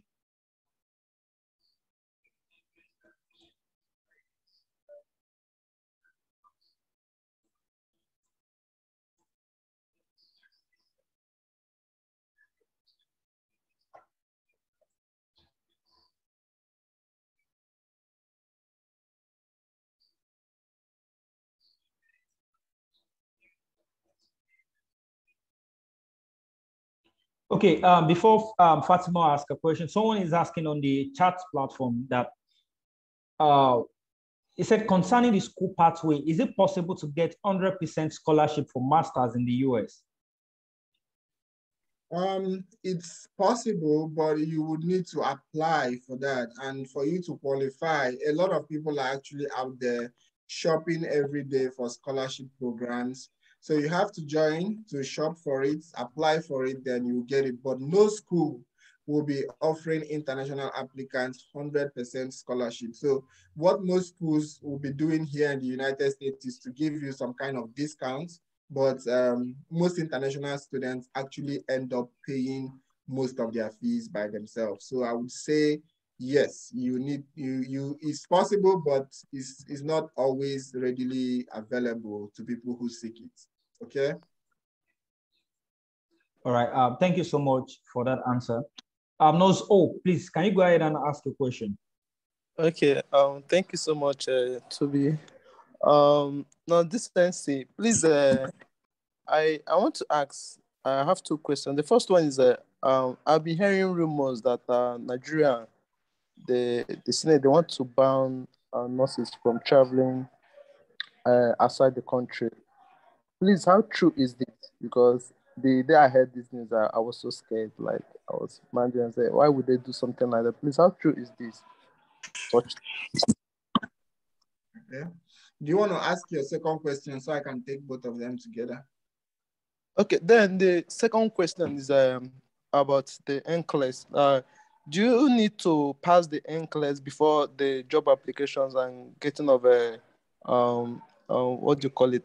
Is it sponsorship or sponsors? All right, yeah, that's trust. Or you can start applying as early as possible as you're preparing to write the NCLEX. Okay. All right. So first of all, let me start with your first question that about Nigeria banning nurses. Actually, I've not really seen a country that came up and openly say we are banning our citizens from pursuing what is their human rights, their global human rights. It's your human right to decide where you stay. It's actually even your right to decide that you want to disown your country and become a citizen of another country. People have done it in the past and people still do it even till today. So nobody can actually put a ban on that. But what we have seen in the past is a deliberate attempt to slow down the process, a deliberate attempt to slow down the process that makes it impossible for nurses to migrate at a very fast speed or pace. Okay, so that's what we have seen in the past, but nobody can actually come out and say it, we are banning people from migrating. And I've listened to a lot of politicians. They share diverse views, especially the Minister of Labor was talking the other day, and he was saying he's in support that people should actually migrate, that he wants most of his friends that are doctors are out there working, and then that he is not concerned about people that are leaving. So I think it's not a problem as at now, and it shouldn't be a cause for worry for you. Then your second question about NCLEX, whether we should do it before job application. Yes, and the people that do trust is the UK. You made mention of trust. Trust is actually when you come to UK, if you're getting a job in the UK, they call that trust. But in the US, you have to go through either a direct hospital hire or you go through an agency. Okay, so you have to have your NCLEX first before you can be able to access any of them, whether a direct hospital hire or an agency. You need your NCLEX to jumpstart the process. Okay. Okay. Thank you. You're welcome. Nurse Hope, has your question been answered completely? Yeah. Yes, actually. Yeah. Okay, there are some other hands, but please, before we take the other hand, someone is asking a question in the chat box. Olumuyiwa Tosin, she's asking, please, how long does it take from start to finish writing the NCLEX and getting to the USA? Okay, so writing the NCLEX, I'll break it down. So for you to write your NCLEX, it takes me, if you have all the documents and if you don't have any name issue, you don't have any date of birth issue, it takes me about 4 months to get you registered and write your NCLEX. Okay, 4 months. And then for you to immigrate to the United States, the processing time frame right now is very short. It's about 6 to 10 months. Okay, it takes about 6 to 10 months for them to get all your documents together, file your I-140, get the approval, come back and start your immigration process with the consular office in Lagos, and then you do your testing and do your immunization and everything. So all that will take about 10 months roughly. So you're looking at roughly 14 months for everything. Okay, and there's so many hands anyway. Okay, before we take the other questions in the chat, Cynthia, can you please unmute yourself and ask your question? Cynthia, are you there?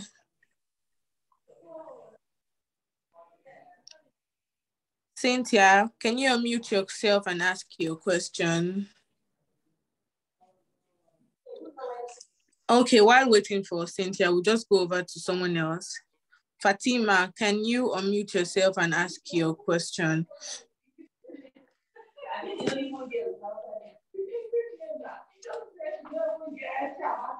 I think people will need the co-host to unmute those that want to ask questions before they can actually ask the questions.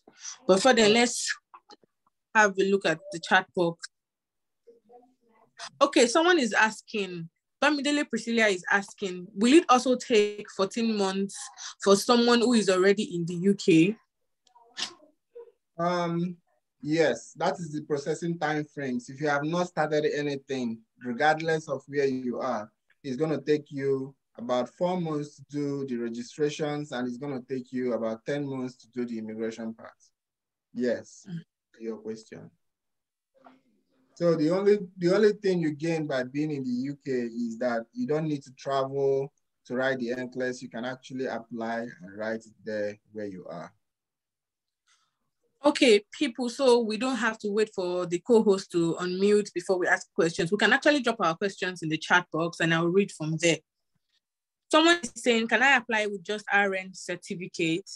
Yes, you can apply with your diploma RN certificate. That is what I did. That is what my wife did. We are both working in the US and we are now BSN holders and we are both pursuing our MSN program. So you can do that also. If I can do it, you can. Yes. Are you married? Nice. That's wonderful. Yes. Wonderful. That's the good. Who else? Who else will I marry if not Nurse Kwanu? I'm here. That's my goal. I want to do so. They are here. They are listening to you as you're talking. People, please kindly drop your questions here in the chat box and we would attend to it because what sort of issue trying to unmute everybody. Please drop your questions in the chat box. Okay, so the questions are coming in. Cynthia is asking, so is it the registration process first before the NCLEX exams? Is there like a slide that has a step-by-step breakdown of the US migration? Yes. So I think I put it should be the next. Can you go to the next slide? Can you go to the next slide? So if you look at this slide now, this tells you the 5 steps that you can go through to become a US RN via the NCLEX pathway. So number 1 is to register with CGFS or RS or Joseph Sini. These are the 3 bodies that are recognized that do this process, okay? The next one is to register with the Board of Nursing here in the United States. I recommend New York, Texas, and New Mexico. Then the next thing is to do a criminal background check. Then you do your registration with peer review, you schedule your exam, then you go and test. Okay, so these are the steps that you need to go through to be able to register, but you also need to go through classes. So what I now do is instead of going through this step, spending like about 4 months to complete it and coming back again to spend 4 months in our class. So it takes you 4 months to finish the class that we have, okay? And it also takes you 4 months to finish your process. So why not put all of them together? So both of them takes you 4 months exactly. Then you jump into writing your NCLEX and then going to your immigration process. So that is how I was able to bring all of them together. And then you can do it with 4 months and then you're done with everything. I hope that. Thank you. Cynthia, I hope your questions have been answered. Okay, the next question from Bamidele Priscilla is, can I apply with diploma in midwifery? Can I apply in diploma in midwifery certificate also because I am a registered nurse and midwife and I have more experience in midwifery than adult nursing? Okay, so for midwives here in the United States, you need to go through another training for you to be able to work in labor and delivery. Okay, but what I would suggest, if you were, I want to ask, I don't know, but were you a midwife before you became a nurse, or you were a nurse before you became a midwife? Because that's really, it matters in the process. If you had to go through your midwifery, you remember that if you did that, your midwifery took you more time for you to go through it, and then you went into nursing and spent less time. So for you to be able to do the process, we can actually do it for you, but you have to verify both your midwifery and your nursing, so that both of them can match up to the number of hours that they need for you to be able to get your CES report, because your midwifery alone cannot get you the number of hours that you need. Okay, so both of them will be things that you'll be verifying. But as per whether you'll be working here in the labor and delivery, it all depends on your experience and your ability to pass another additional exam when you come over here.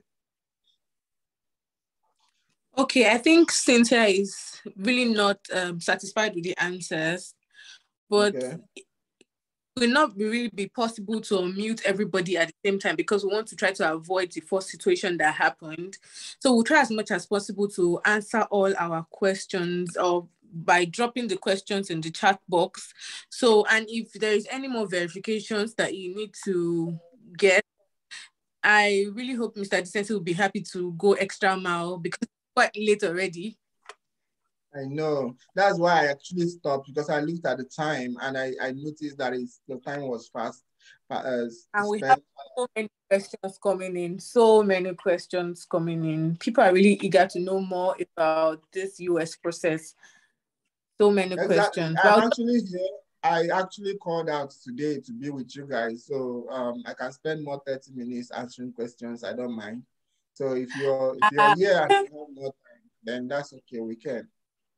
We're really grateful for this opportunity. We're really grateful. So I'll just go ahead to continue reading the questions, and then Cynthia, if there is still more time, we can go back to your questions because we have loads of questions here.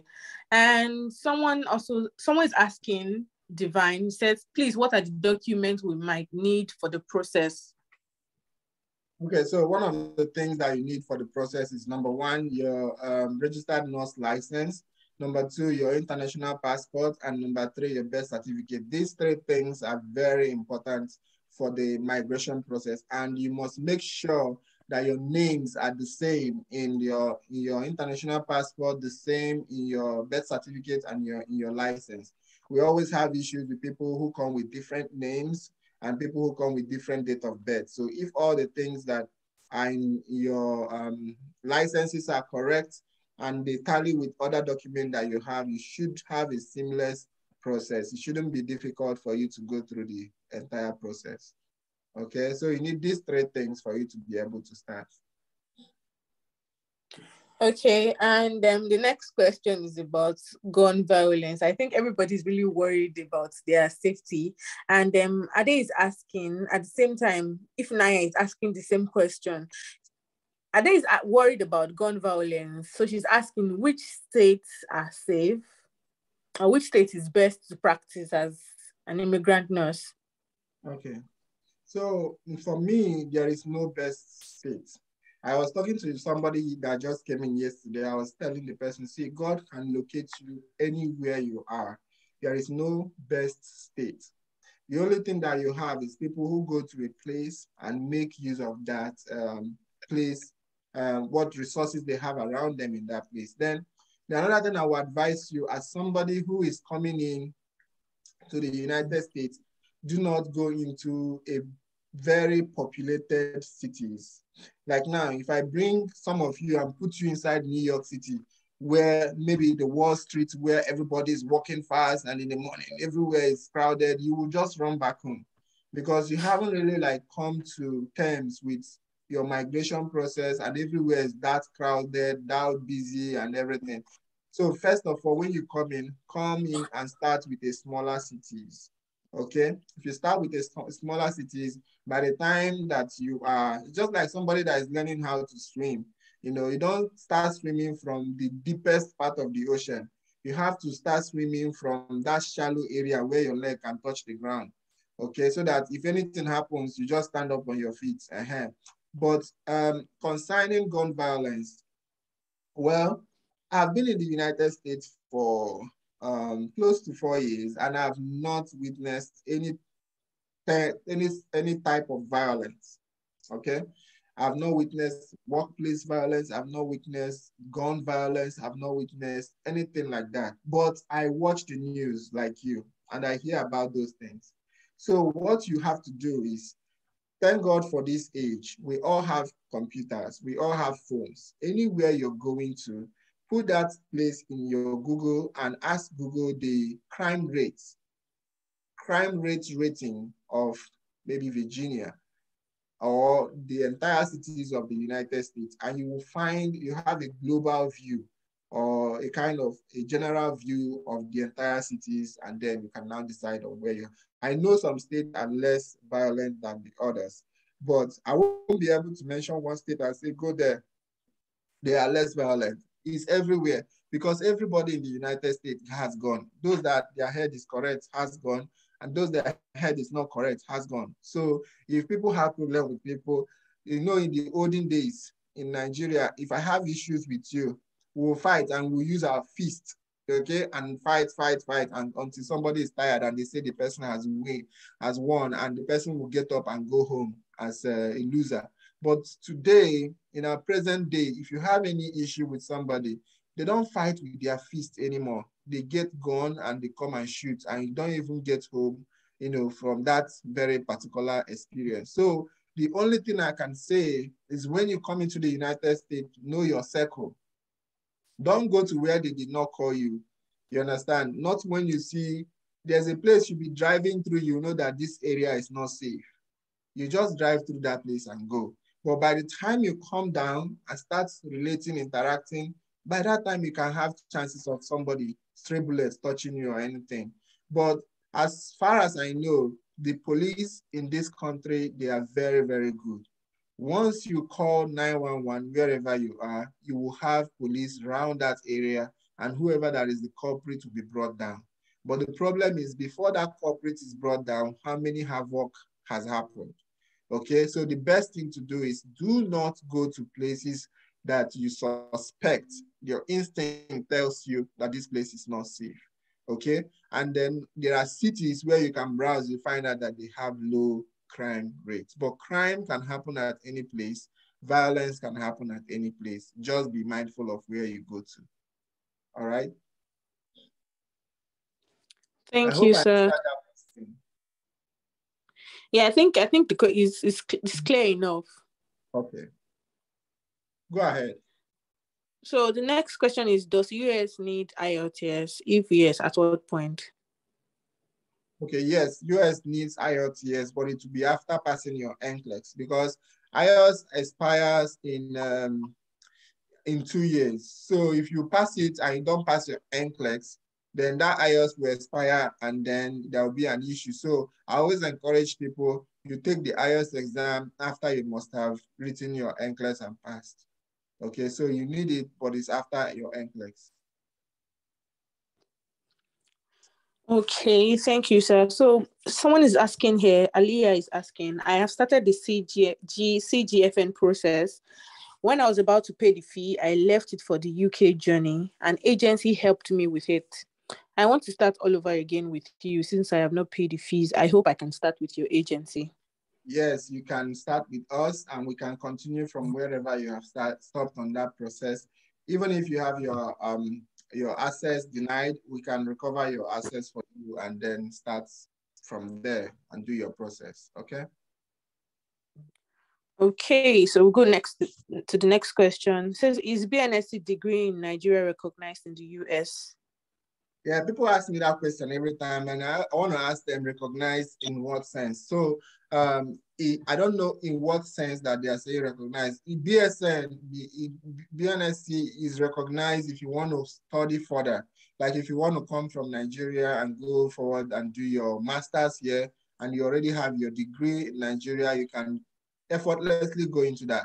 But when you talk about being in the hospital, it does not add money. Like Nigeria, if you want to get job, they ask you, are you a BSN holder? You say yes, they say, okay, put 10,000. No, it's not like that here. People are paid based on what they are able to negotiate. Somebody who is an RN holder may be very experienced and they come to work and they're paying the person more than somebody who has an MSN. You know, it depends on what you're able to negotiate, what you can do. You know, so in the work area, everybody is workers. We all work. But in the education area, BSN is recognized and you can actually use it for your educational needs.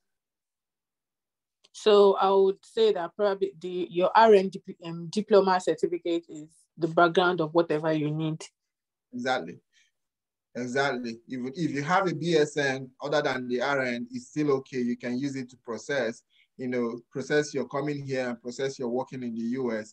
And also, if you want to now further study, do your further studies, you can. And a lot of our nurses from Nigeria, especially those that came in with, most of them are in mental health now. A lot of them are doing DMP because you can do BSN to DMP. You don't have to do master. So when you graduate, you come out with 2 certificates, doctor in that field and the MSN in that field. So, but it takes a longer time to complete. But a lot of people are doing it. And then, you can actually do that too. Okay, I would just like to ask, I think I've seen someone asking how many years is the BSN online? So if you probably throw more light to that question in line with what you just said now. Okay, so BSN here in the United States, there are some that you can do in 8 months, and there are some you can do in 14 months. Most of Nigerians that are here are doing the one of 14 months because a lot of people are there and the processes are kind of as well explained. So that's the one that I went through, the one of 14 months. But even that one of 14 months, if you challenge the courses, you can do it in 8 months too. So if you have enough time, you can finish your classes on time, turn in all your assignments, and they will send you the next class. So you don't have to actually go by the calendar. You can go by your own pace. Okay? Thank you, sir. So the next question is, could you please throw more light on direct hire? And secondly, my TBON expired March this year. Do I need to do another criminal check after paying for renewal? No, you don't have to do criminal background check anymore. One is enough for TBON. All you need to do now is to pay for the renewal of your page, which is the TBON page. Once you pay for that renewal, then you would register for NCLEX and get your ATT and schedule your exam. Then your first question is, remind me. Is the BSN online? Yeah, DSN is online. I think there's a question he asked. I'm trying to remember. Okay. Throw more light on direct hire. Yes, yeah. So direct hospital hire is a hospital here in the United States looking for talents from all over the world, maybe from Africa or from Nigeria. And those hospitals, they come in and they use agents, that would go and scout for people that, qualify. And then those people come to you and then they recruit you, but you will not be working for that agent. You'll be working for the hospital directly. So the job of the agency is done by the time you arrive in the United States. Their job is done. And it's unlike the traditional process that we used to have, like where agencies become your employer for the period of 3 years. And then any money that hospital pays, both bonuses and anything that hospital pays to you, it goes to your agency and they will choose either to give it to you or not to give it to you. It all depends on their discretion.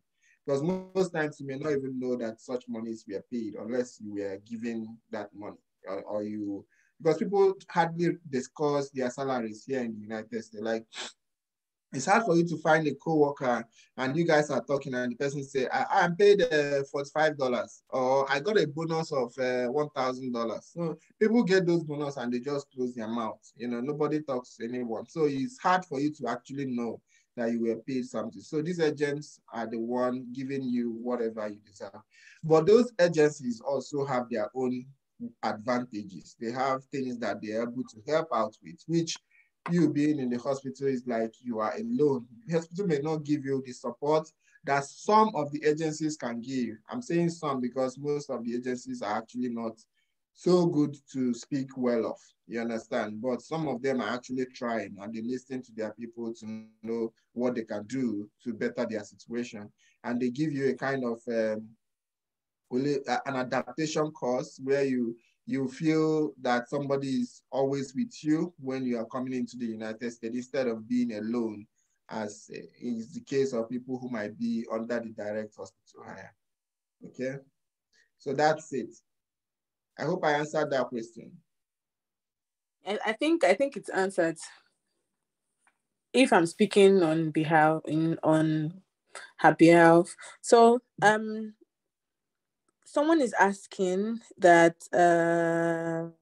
I'm trying to Lawa Aminat wants to know how much the overall process will cost, both the registration, NCLEX, migration, and all.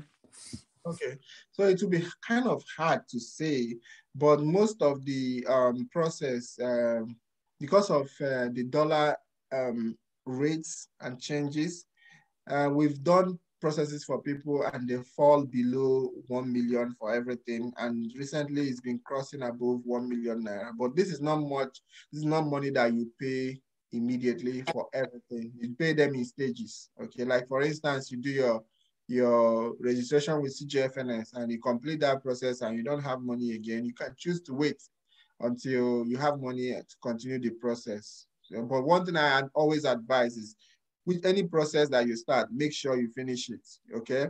Like if you start CGFS, finish it, then you can now choose to have a pause for a while before continuing with the other one so that it does not expire. Thank you, sir. Someone else is asking, do I need to write IELTS when it expires since I'm in UK currently? Yes, you will need your IELTS for your visa screen. That will be after your NCLEX. So if it expires before then, you will need to write it. But if you are ready to write now, you can write it and still use it before it expires. Oh, okay.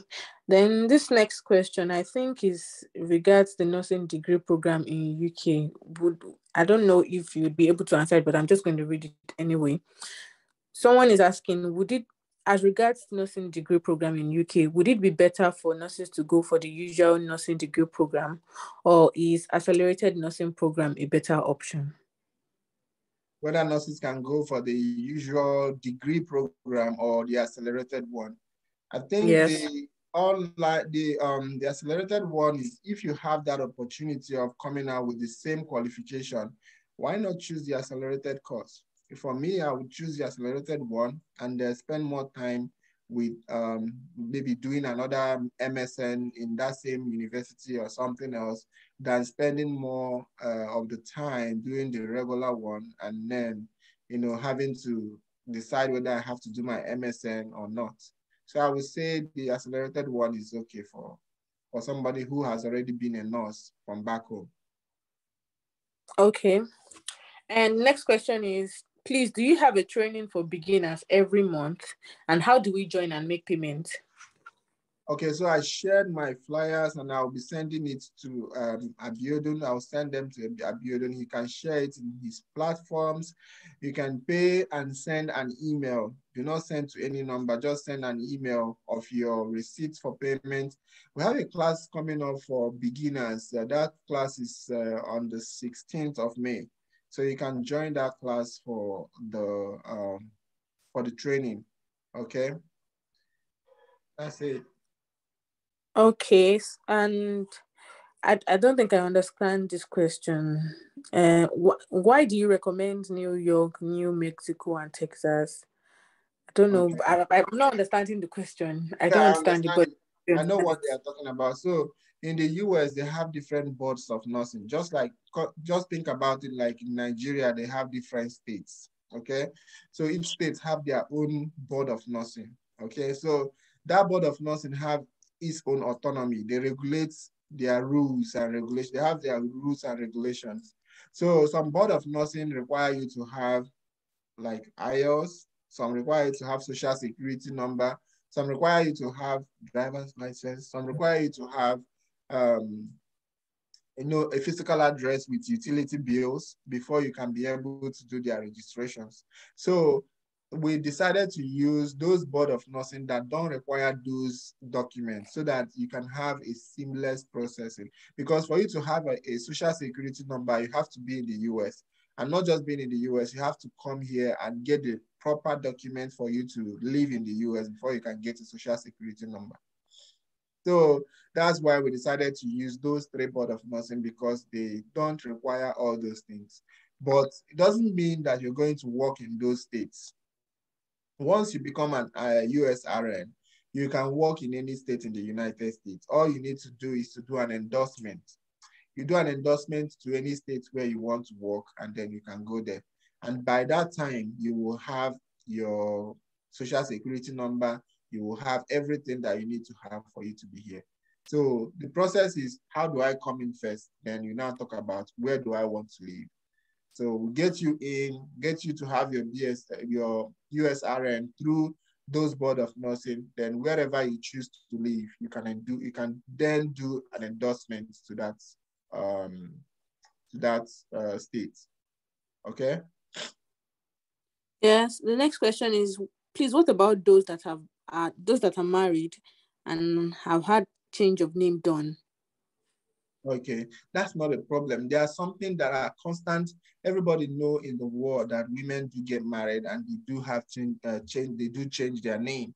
Even these days, some men do get married and they change I mean, like in this country, most men, they get married and they change their name to their husband's name, So everybody know about that. The only thing you need is to have documents supporting it. You need to have your court marriage certificate. You need to have your newspaper publication. You need to have your affidavit of change of name. So have these three things. In case you're asked to provide them, then you can use them, but it doesn't really matter. And also, if you have changed your name and you wish to answer that name that you have changed, try to change it with Nursing Council too, so that by the time they send your verification to CGFNS, the CGFNS will get your updated name instead of getting your old name, and will have to go back and start changing it all over again. Okay. The next question. Are we coming to the end a little bit? We still have a lot of questions, but I'm trying to filter those questions because people are repeating or asking the same questions which you have answered. Okay. So I'm just going to filter some of those questions and ask some really cogent ones. Okay, maybe like 5 more minutes so we can just touch on that a little bit. Mm-hmm. Yes, I will. It's just that unfortunately, it's unfortunate that we might just disappoint so many people. But I'm going to try as much as possible to check those questions. I regret to do that. Okay, go ahead. So one person is asking about. It says, Mr. Decency talked about groups for the people who have passed IELTS. Can we get a group for people who are interested to start the process, like a support group for beginners? Oh, and we have it already. That's the project start to finish. We have a group. Okay. So when the next one we hold, we had one for last month. We're supposed to have another one at the end of this month. So we have a group where you guys stay. We send you informations. We encourage you. I sometimes come to the class to talk to people. So yes, we have something like that. And the next question is, like in the UK, once you get into the country, you can bring your spouse without any stress, even your siblings and parents. As regards this, what is it like in the US? Does the visa allow you to take your family as dependents? Yes, it does. And you can actually take them and come along with them the time you're coming. Not even you have to come here first before you bring them. You can come here with your wife and kids. But your kids, your kids has to be below 21 years old. You cannot come here with anybody that is above 21 years old, because the person is considered an adult and the person has to do his own filing by himself. Then another thing is you cannot bring parents at the same time that you're coming to the United States. You can file for them when you're here already, and they will come either on visiting, or you can do a regular filing for them when you become a citizen. You can file for them to come in and become a citizen too. So after 5 years of being in the United States, you go for your citizenship interview, and they will interview you. If you pass, which everybody normally pass, if you pass, they will now give you that authority to be able to ask them that you want your family, especially immediate family, not brothers. Yes, you can file for your brothers and your brothers and your parents. All of them can actually come and join you. It takes time though. It's not as easy as I said it, but you can actually start the process by that time. Okay, the next question is Could you please clarify the issue of some agency not taking nurses with BSN, and also how easy it is to get a job after passing NCLEX? Is there anything that can lead to rejection or preferences from employers? Okay, so let me start with this. What I've seen the agencies doing is, before, when people used to come to the United States before, they were taking all nurses, both diploma nurses, and then they started noticing that those that were diploma then, most of them, I think it was a coincidence, were not doing well at their job. So they were all like, relieved or fired. So agencies stopped taking people who are just diploma. They started taking BSN, hoping that BSN will have higher education and also do well more at their job. You understand? But that was just, I'm speaking just for one particular agent. I don't want to mention their name, but they did that to be able to mitigate, just to stop that very problem of being losing their contracts with different hospitals. But that didn't help the process actually, because even the BSN, people still come in and they still have issues. So they kind of went back and changed their process. And since then, I've not heard anything about rejection in that regard anymore. But I've seen people or agencies rejecting people because of the kind of place where they work. Like if you work in the low acuity hospitals, like hospitals that don't have up to 50 bed capacity, they might tell you that they're not going to take you, because if you come to the United States, you might be overwhelmed by the number of patients and then hospital capacity and everything. It might seem so big for you. So most of them end up not just, taking nurses that have worked now, that is currently working in a low acuity hospital. So that's actually what I've seen, and that's much information I have about that. I don't think they reject BSN holders. They don't. Okay, so someone is also asking, which country is the easiest to write NCLEX since there's no center in Nigeria? Philippines is open. Yay! We can go to Philippines anytime. But UK, before Philippines opened, UK understood the plights of Nigerians and they started issuing visas to most Nigerians. So you can either go to UK, Philippines, or South Africa. South Africa, well, with a pinch of salt, because I don't really like what they did to most of Nigerians. They hold their passports for 5 months and then they don't give them visa at the end. Just people that just want to come here and just go there, write their NCLEX and go back. But they were treating it as though they were running away from their country. So, but that's okay. We have options available right now. Okay.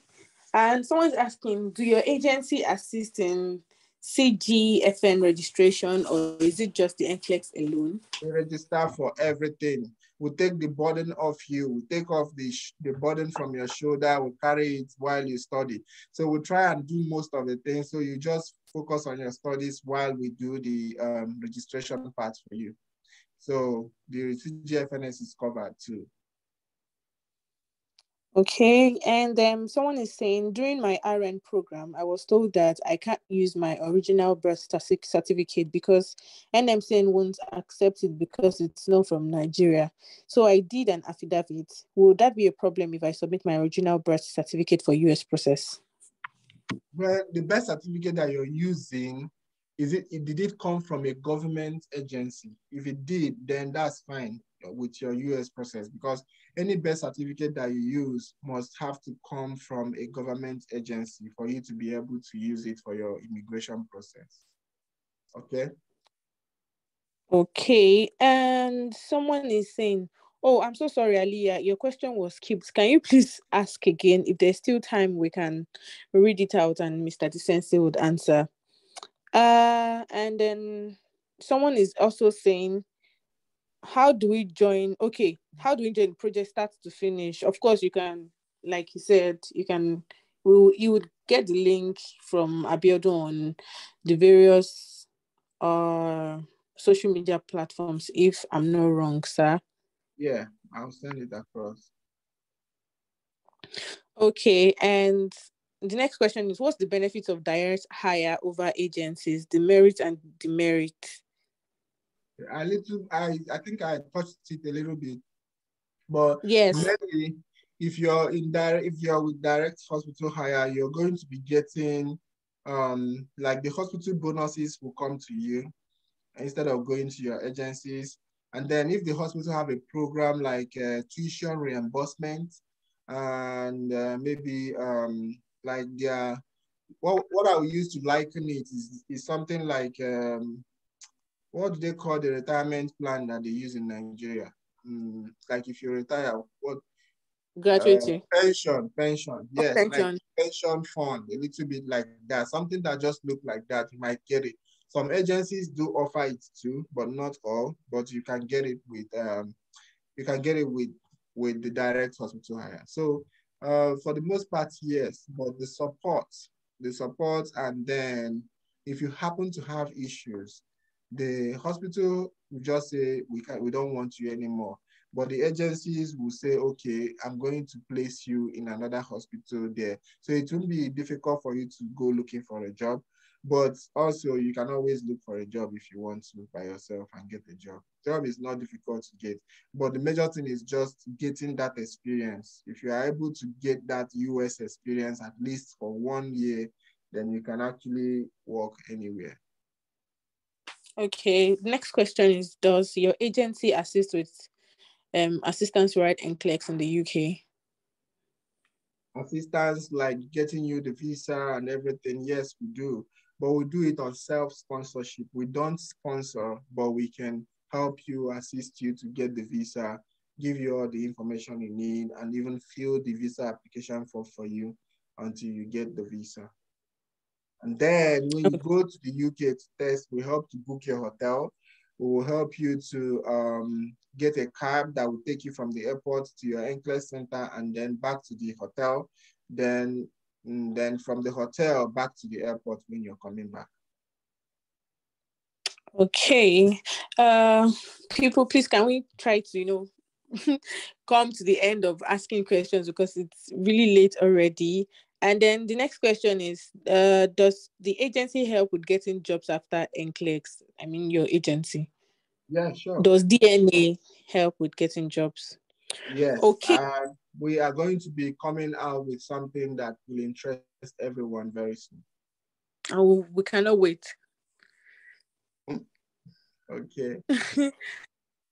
So next question is Philippines travel cost more expensive than UK travel cost for writing NCLEX? I wouldn't say I would say averagely Philippines is longer, is a long distance than UK, because from Nigeria to UK you are spending like 6 hours or more. Yeah, but from Philippines you're going to spend like 20 something hours on flights, you understand? But well, when it comes to the amount, I think Philippines is more expensive. But the flight fares are not really about the distance. It's about your entering flight. You have to pay that amount. So you might find out that the disparity in the amount might not be as big as you think.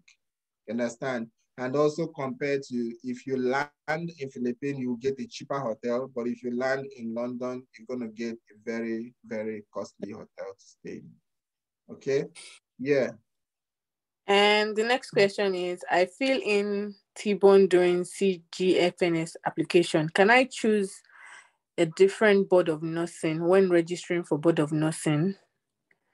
No. If you do that, you have to go back to your CGFNS and choose that same board of nursing you want to use. And then if you do that, you have to pay again to CGFNS because it's called reissue. You have to reissue it to another board, and that's going to cost you. So, okay. And the second question is, aside Texas, which other state is easy for someone to register with as a Nigerian qualified nurse? I said Texas, New Mexico, and New York board of nursing. Okay. And I'm so sorry I'm being so fast because as much as possible I want to try to read all the questions so we can, finish up on time. Yeah. Someone is saying, can we also write NCLEX in Turkey? Yes, sure. Turkey has a center, yes, and I have had 2 of my candidates has actually used that center, and The only thing they complain is that the center is too small. It has just 4 computers, so you can actually take just 4 people at a time. So, but that you can actually write in Turkey. Okay. Next question is, I have started the CGFN process. When I was about to pay the fee, I left it for the UK journey. An agency helped me with filling a form, but I didn't make payment. I want to start all over again with you. I feel like I've read this question before. Me too. Since I have not paid the fees, yes, is it going you can reach out to me. We can actually Is it going to be an issue to fill the CGNFM again? No. Okay. We have to look at it and see where you are at the moment and then continue from there. Okay. Nurse Hope said, what's the most paying specialization in nursing over there in the US? CRNA, they are called Certified Nurse Anesthetists. So they are actually currently the most paid nurses in the US. I think they're following it. You will start getting like mental health, and then labor and delivery, then it gets OR, then down to med-surg. But you know, COVID messed up everything. COVID made hospital pay according to demand what they need. So if a hospital is having they're having nursing shortage in the ICU becomes the highest paid. You understand? So everything, and it's still like that even till now. But for the most part, CRNA is the most paying job. But that program right now is a doctorate program. So if you go through it, you have to you become a doctor on graduation. So a doctor of nurse anesthetists. Nice. People are really keen on securing the bag in US. Okay. Next question is it possible to pair with someone as to be able to minimize cost when traveling to write NCLEX? Yes, we do that. We pair people together, they stay in the same hotel. Just that you can't lap yourself when you're traveling on the same flight. You cannot lap yourself. You people, you want to cut costs. One person will ask me, is it possible for somebody to carry me on his lap? Can we start bringing the questions to a close? Because as I'm getting to the end of the questions, more questions are popping up again. Nobody wants to go. I know. Please, I want to go. Please, I need to do something. So, I think someone is asking, please let us know stages in which we can take rest because of money. Yeah, so when you finish your CGFNS, like you have done everything, because CGFNS, you have to do your verification from Nursing and Midwifery Council, you have to do your transcript verification, you have to do your secondary school verification. Once you're done with these 3, you can take a rest. You can take about up to like 2-3 months rest, because with that time is the time frame it takes for all this body that you did verification with to send your information to CG. And CG takes about 30 working days to be able to process that information and issue your report. So you can take rest between that time. Then also, before you register for your Pearson View, when you have done your Board of Nursing registration, you've done your criminal background, and then you can, and you have done, maybe if you have to do jurisprudence, you have done it, then you can take a rest before you register for ATT, because if you register that, if you pay that money for Pearson View, you're going to be getting ATT any moment. And if you get your ATT, your time starts counting. That's 6 months from that date you should write your exam. So you can take rest at that point until when you're ready, then you can now. But when you're taking rest at that second point, you have to make sure that your application is not about to expire, because if it's about to expire, if it expires, you have to pay another application fee. But you can actually take rest there. If you do it the same way I'm saying it now, you can take rest and then be able to make other payments later. Okay, someone says, I haven't changed my name in NMCN, but my passport has the new name and I'm on the process of CGFNS. You people are just on the process. Link us now. And with the new name, please, will I have problem with the verification, because my license will soon expire, to change my name to the new one? Oh, wait, let me get the question. You haven't changed your name with Nursing and Midwifery Council, and yes, I guess she hasn't done the name change. Your new name. So yes, wait, you have to go back. You have to backtrack a little bit. Go back and change your name with Nursing and Midwifery Council. so that when they send your documents to CG will recognize it as your documents. If not, when they send your document to CG, you'll be looking at your page, nothing will show up. That will be a big problem. Okay, so go back and change your name before you send your verification so that the name that CGFNS has will be the name that Nursing and Midwifery Council will send to them. Very important. Okay, someone else wants to know if your agency helps with Turkey process. Yes, sure, we do. Okay, and the next question is, if your ATT validity should expire and not retain the exam, what is going to happen? You have to do your registration again. You have to do your registration with the board. Then you might need to do another verification, which will take you a little time before it gets to them again. Then you will now pay another Pearson review money. So it's going to be roughly around $500 that it might cost you when it expires like that. Okay. Someone else wants to know, can a qualified nurse anesthetist in the UK be recognized as the CRN in US? No, you don't transfer that program. You have to do it here in the US. What a wow. You can't. Wow. Looks like if you're having to stay in the US or if you want to do anything in the US, you have to strictly follow their own nursing programs. Exactly. Wow.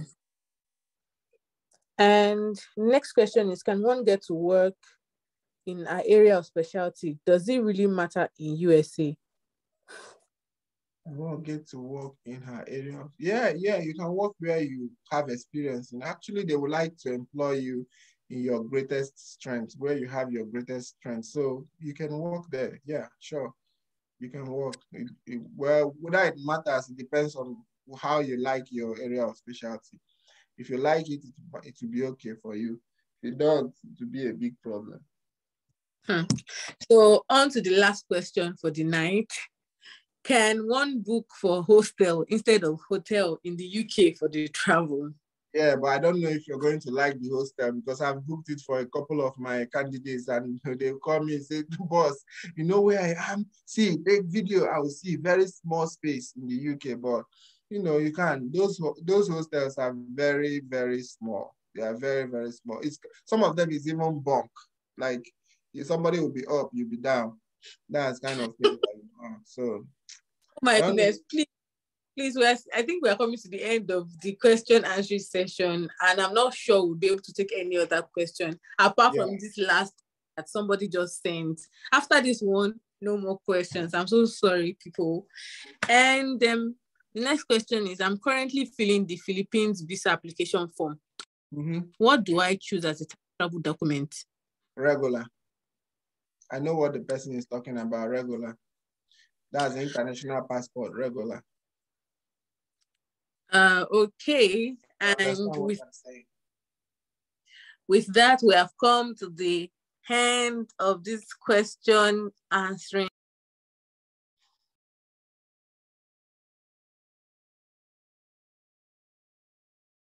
Our moderator, where are you?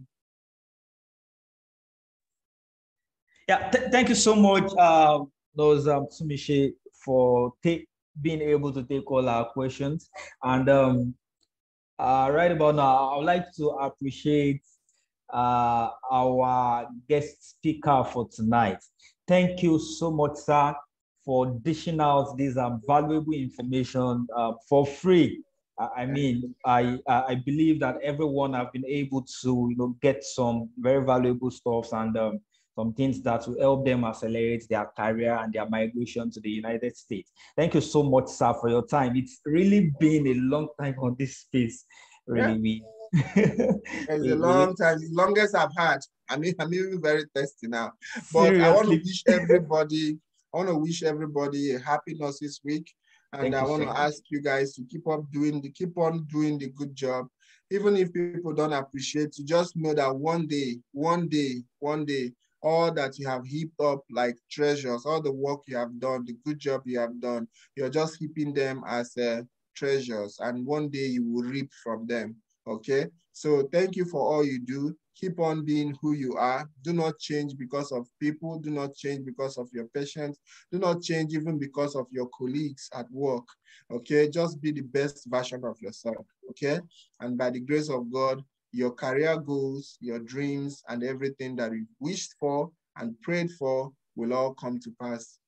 That's my prayer for you. Okay, thank you, everyone. I'm going to leave you guys any moment from now. Yeah, wow. Thank you so much, sir. We really appreciate, and for those kind words of advice and encouragement. Thank you so much. And I want to also inform everyone that if we were unable to attend to your questions, please, you can please ask those questions on the NGO groups, or just direct the question to the group admins, and we'll get the answers across to you. Also, if you would like to be part of any of the training plans or the migration platforms that was stated during the course of these teachings, as you can see on your screen. So please do well to also reach out to the admin, and details will be given to you. It was also stated during the presentation that the link to a particular platform where you can get some mentorship and on your migration process from start to finish.